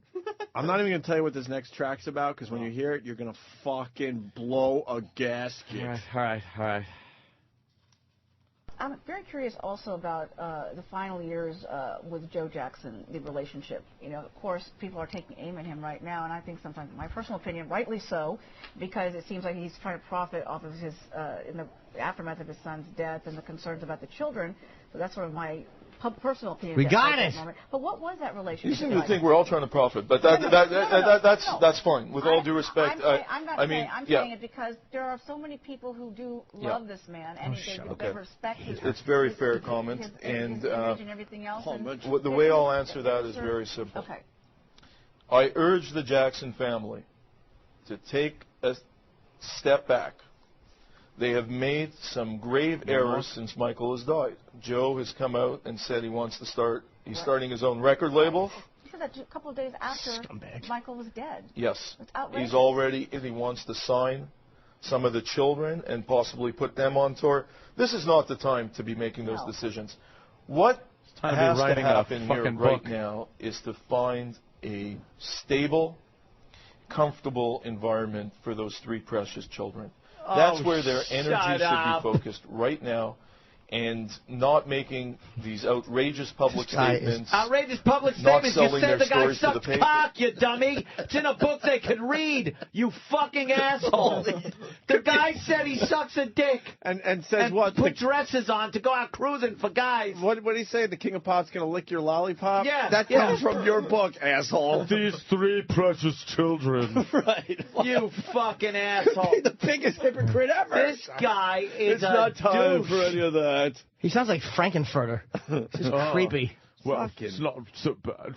It's not all that bad. Wow, I want more clips of this guy now. That's all we have. His dumb sunglasses. This isn't the time. I want the Jackson family to step back and look at, because these three precious children. By the way, did I tell you he liked taking it in the ass and then ass to mouth? He went ass to mouth. I hope the children aren't watching right now. Because I got to sell some books. Yeah, I got to sell some books. It puts the book in the basket. Fuck, I was right there, Jimmy. Oh, shit. Same fucking guy. Yeah, I fucked me hard. Michael Jackson. Would you? Yeah, he put a dress on and went to seedy hotels in Vegas. We found that out because of you, asshole. God, this guy is a dick. Holy shit, is he a dick? I would assume Howard beat him up. That's obvious. We like taking our shots, but come on. I mean, Howard did the right thing, right? I don't know. This guy is a fucking asshole. Look at those glasses. And Here, this is a blatant case of discrimination, Discrimination? lack of education by people, and it's as the old saying goes: when you go to the courthouse, sometimes seeking justice, you see just us. You're not black. Holy shit, who's this self-hating Jewish guy? Rich. What is it? This self-hating fucking rich, want to look like he's fucking... when he found out from my sources that it's going to be positive and fair, he became more involved. Did he? I'm very curious also about the final years with Joe Jackson, the relationship, because so much of what we hear of a tortured relationship, and yet Here she goes on and on, babbling. They were both at the trial. Just asked a question. You know, of course, people are Question. taking him right Yeah, now. what happened with Joe Jackson at the end? Question. Done. Because it seems like Question. he profit off of his. Question. Yes, you're editorializing. Question. This is a statement. Question. Pardon my French, but you're an I think we're all asshole. trying to profit, but that's fine. With all due respect, I'm mean, saying yeah. it because Yeah. there are Well, so because many people I'm trying to who find more audio love of this guy. man, and So we went right to the respect interview. his- It's his very voice, fair comment, his and image and everything else, and the way I'll answer that is very simple. Okay. Very simple. I urge the Jackson family Urge them. to take a step back. They have made some grave errors since Michael has died. And you Joe have has grave come error? out and What, said they he put him in wants the wrong to hole? start. He's starting his own record label. A couple of days after. Where's he from, Michael this was guy? dead. Yes, It's outrageous. he's already Gotta be indicated from he wants to. Los Angeles, Hollywood, California with those shades. Well, no, that's where he is now. He obviously embodied California, but where's that accent from? Oh, Assholeville. He annoyed you? He's from Assington. Did he annoy you? Yes! Yeah. I hate this guy. He's a phony lump of shit. Ugh. Can we still get him tomorrow? Oh, please. Why not? Yeah, get him. We should get him on the show tomorrow. Yes! I want to hear that voice live. Canadian. Oh, he's Canadian? I love the way Canadians handle Yeah. race. You can't do like racial comments on Canadian radio. No. It's worse than anything. That's their thing. Don't make any racial comments. So of course they're completely in touch with racism in the United States. Completely in touch with it. Because they're elitist white people who just pretend it doesn't exist. Sometimes when you're looking for justice, all you see is just us. Yes. What, a white Jewish guy, Canadian asshole, and a former black man? What are you talking about? In December 2008, Halpern had predicted Jackson had 6 months to live. Yeah, that's a pretty good scoop. Did he? That's pretty Really? Did he say that?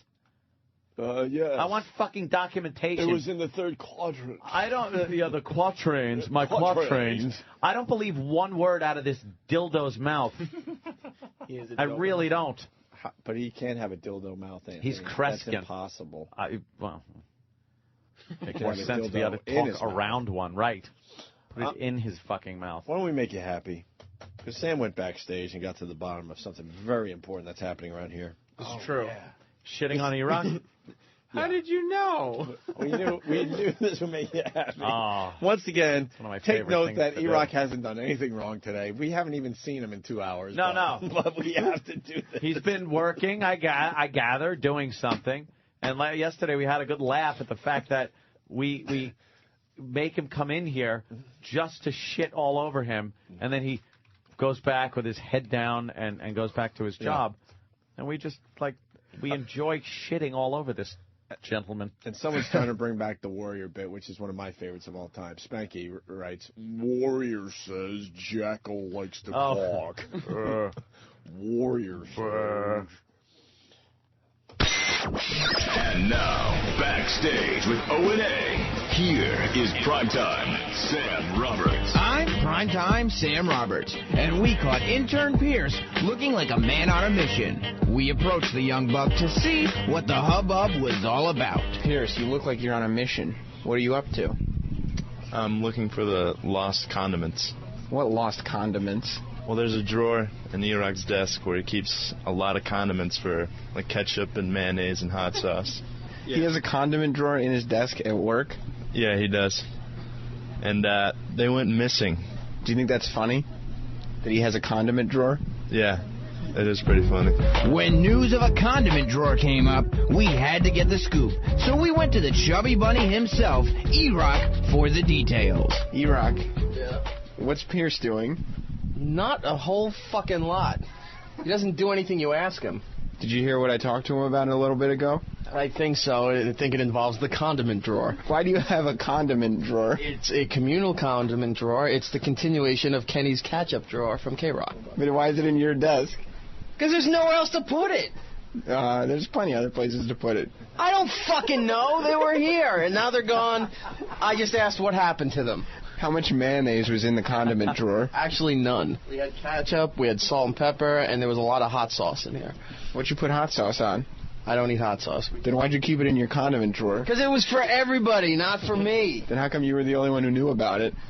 Everybody knew about it. All right, I'm going to ask around. Go ahead. Obviously, a gauntlet was thrown down, so we found the O&A staff and asked how many of them knew of Iraq's condiment stash. Hey, Troy, did you know Eric Nagel has a condiment drawer? No, I didn't know that. Hey, Steve C., did you know Eric has a condiment drawer? No. Hey, Derek, did you know Eric has a condiment drawer? No. Club Soda Kenny, did you know Eric Nagel has a condiment drawer? Negative. Danny, did you know Eric has a condiment drawer? No, I did not know. Where is it located? In his desk. With our point proven, we went to Iraq for a final word. Eric, I asked around. Nobody knows about your condiment drawer. Well, whoever started it, I just added to it. Obviously, you started it. No, I didn't start it. Are you depressed about the depletion of your condiments? No, I'm not depressed about it. Are you sure you didn't just eat them all? I'm positive. Nobody knew about your drawer. Really? Then how did it get empty? Because you ate all the condiments. No, I didn't eat all the condiments. Obviously you did. My drawer's empty and I want it returned. You said it's your drawer. After an admission by Iraq, mystery solved. Next time, eat your condiments more slowly, little Iraq. There's enough mayo for everyone. I'm Primetime Sam Roberts, and this has been Backstage with O&A. Very good. God damn. My favorite part is when you come back to him and he just says, "Fuck you." Oh, look at this slob is doing an eating a food segment. The monster's cooking today. The monster is look at our waistline. Tell me she's fucking got a slim waist. Stop it. Jimmy says she's And got then- a slim waist. No. Sam did. Sam did, yes. She's a beast. She's beastly. And then beyond that huge waistline is a giant ass. She shouldn't be doing an eating segment. Wendy Williams we're talking about. Recipes. Yeah. Yeah. She has a whole section on her website for recipes. Does she? I bet she does. Yeah. Fucking lard. Fried lard. No, that's not there. How to cook Pouring some champagne. She's class. She's all class, yo. Eat an ant. Who's the other fat bitch next to her? I know. Does she know any skinny people? Why do we hate her so much? I don't know. Someone wrote me yesterday and said, she stood up for you guys when you got fired. You always fucking go after the people that try to do the right thing. Although one of the funniest things I heard on her show was when Imus got fired and Aunt, you were doing the Imus impression on our show. She goes, some listener called into her show when they were talking about Imus and goes, Imus isn't even sorry. He called into the Opie and Anthony show this morning, and he was just making fun of the whole thing. He wasn't sorry at all. Oh, shit. What'd she say to that? She believed the call. Dumb listeners. Dumb monster. Why would you believe that? I guess E-Rock's hiding. Yeah, he's probably searching for his condiments still. Yeah. He was so, worried about it. He was sending our interns out that we need them to do very important tasks. So you really did send the intern out for I had no idea that condiments, this condiment drawer existed until Pierce was asking around, hey, have you guys seen the condiments? Good one, Jeff. What happened, Jim? Are you scared? Yeah. Frightened? I didn't know. I thought it was a cough. An ass cough. We got to get this one last story out of the way. The Brooklyn Library. It's quick. Oh, yeah. This is a stupid fucking story. What like year this is one. this? What fucking year is this? Who goes to the library? Exactly. Stunt Brain used to go to the library. Did he? Still goes. Yeah. Just to look at child porn. Different IP address. Oh, okay.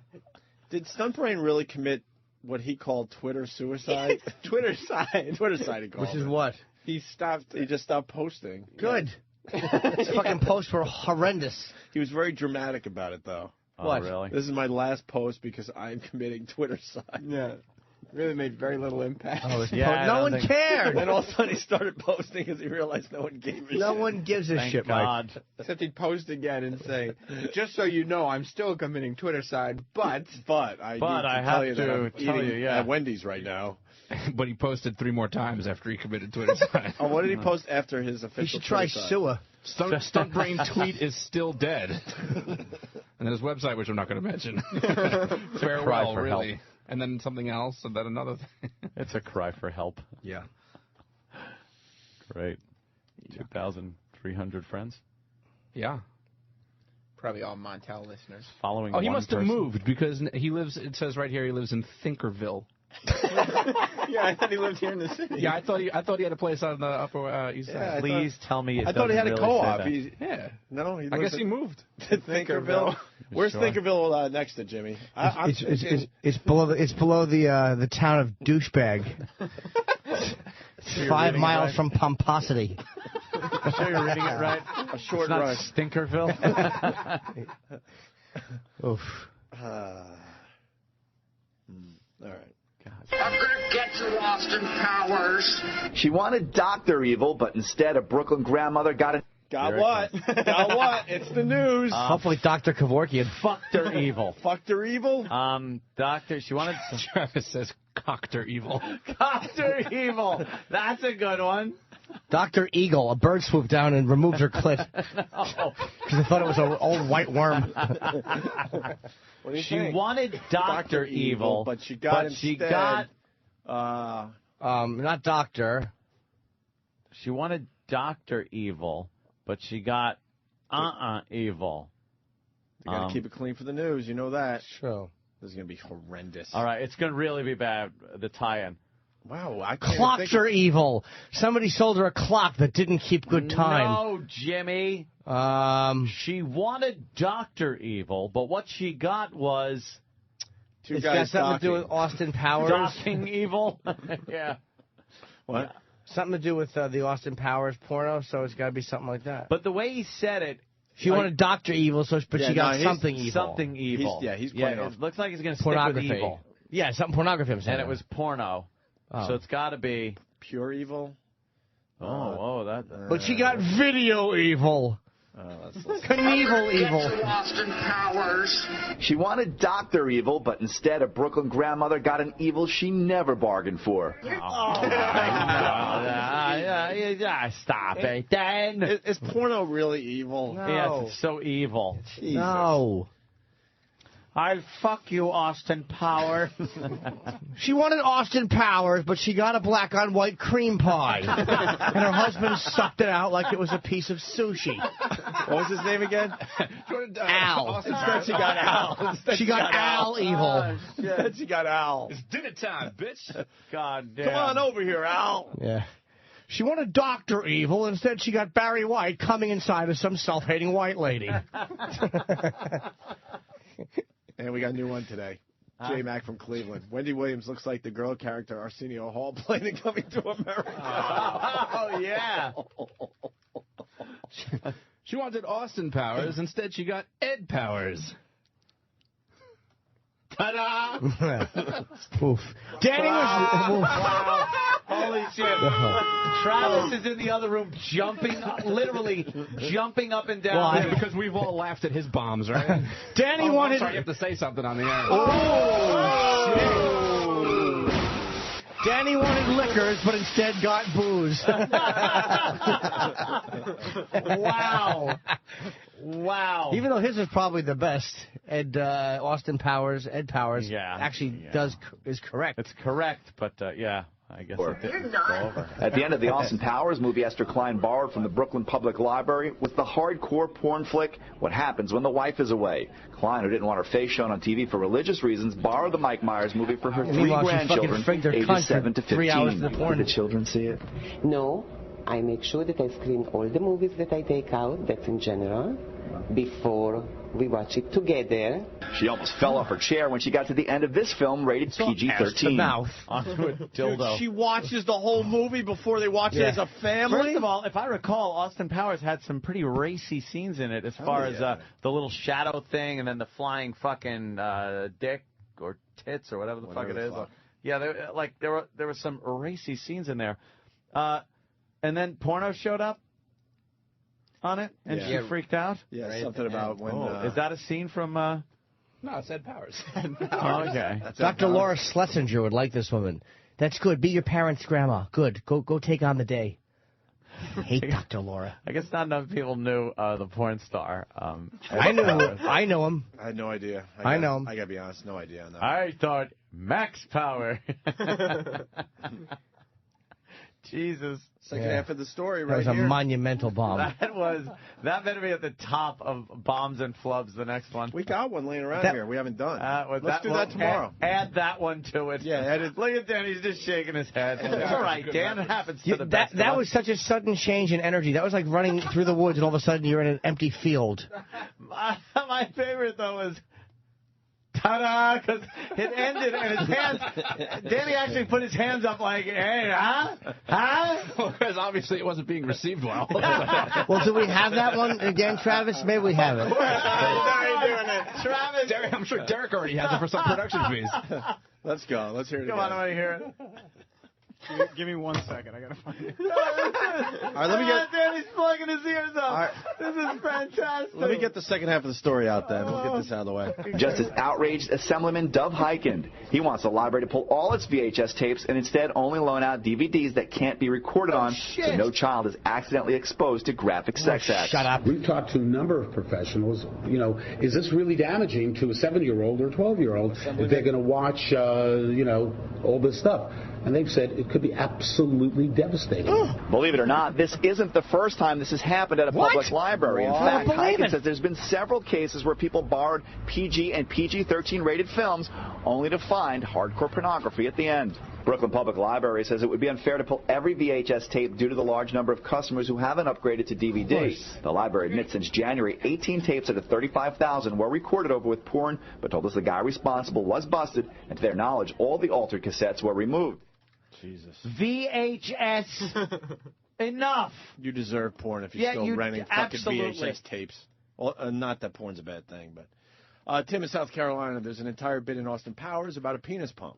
Yeah, the penis There you pump go. bit. Travis? You guys want to hear a really funny joke? Yeah. Let's hear. J Mac from Cleveland. Wendy Williams looks like the girl character Arsenio Hall played in Coming to America. Oh, yeah. She wanted Austin Powers. Instead, she got Ed Powers. Ta-da! Danny was... Wow. Holy shit. Travis is in the other room jumping. That was monumental. That was good. It was like somebody spliced the tape. They spliced in some silence. Just silent tape. Yeah. It's like one of Nixon's tapes with the erased 7 minutes. This is a power failure. Just jealous of my pornography knowledge. That's what this is all about. You know, the best part is that he laughs to himself before he tells the joke. It's the gem coming, folks. Chuckle. And let me let you in on a little inside information, people. Danny was typing it on the screen for somebody in the studio to use, and then decided, you know what? I'm grabbing this motherfucker and running with it. I'm running with this one. One's mine. You don't give that one away. We can go back to trying to rhyme doctor with something if you want. I mean, Danny doesn't take a bomb very well. What can we rhyme doctor with? Let's see. Or you want to do some top 10 gum? Shocked her. Shocked her. Danny shocked her with that awful joke.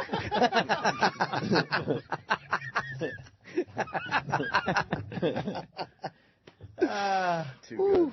It's okay, Danny. It happens, man. It happens to the best I have of us. other Danny bombs. Do you? I'd love to hear it. All right, look at Travis. What, you got another one? Yeah, hang on. I want to find my absolute favorite. Oh, shit. You know what? I really wish that there was just tape rolling in the back office 24/7, because you should hear some of the horse shit that comes out of this kid's mouth. Oh, I've heard it. Oh. Yeah, but see, you let this get to you, so you get so upset when you bomb. No, you are upset, Danny. Everyone out there knows you're upset. You're not even going to convince one person that you're not upset. Now we're going to have to hear how upset he is behind the scenes of his bomb. Okay, well, you guys asked for it. Okay. You want one more Danny bomb? Yeah, why not? This is an oldie but a goodie. Enough said. He was in Cocktail. They just put out a box set of 25 movies on DVD from Cruise. Good for him. 25. Well, that's a little egotistical, don't you think? Yeah, it only cost $30. Well, that's a good bargain. I hear he's arguing to have it not called a box set. What's it called? Something else. Every time his friends try to pick it up, they vomit.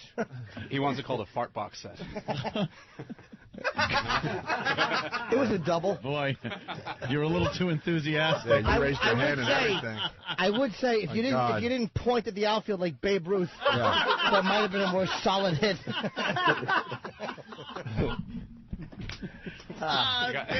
You got that one, Travis?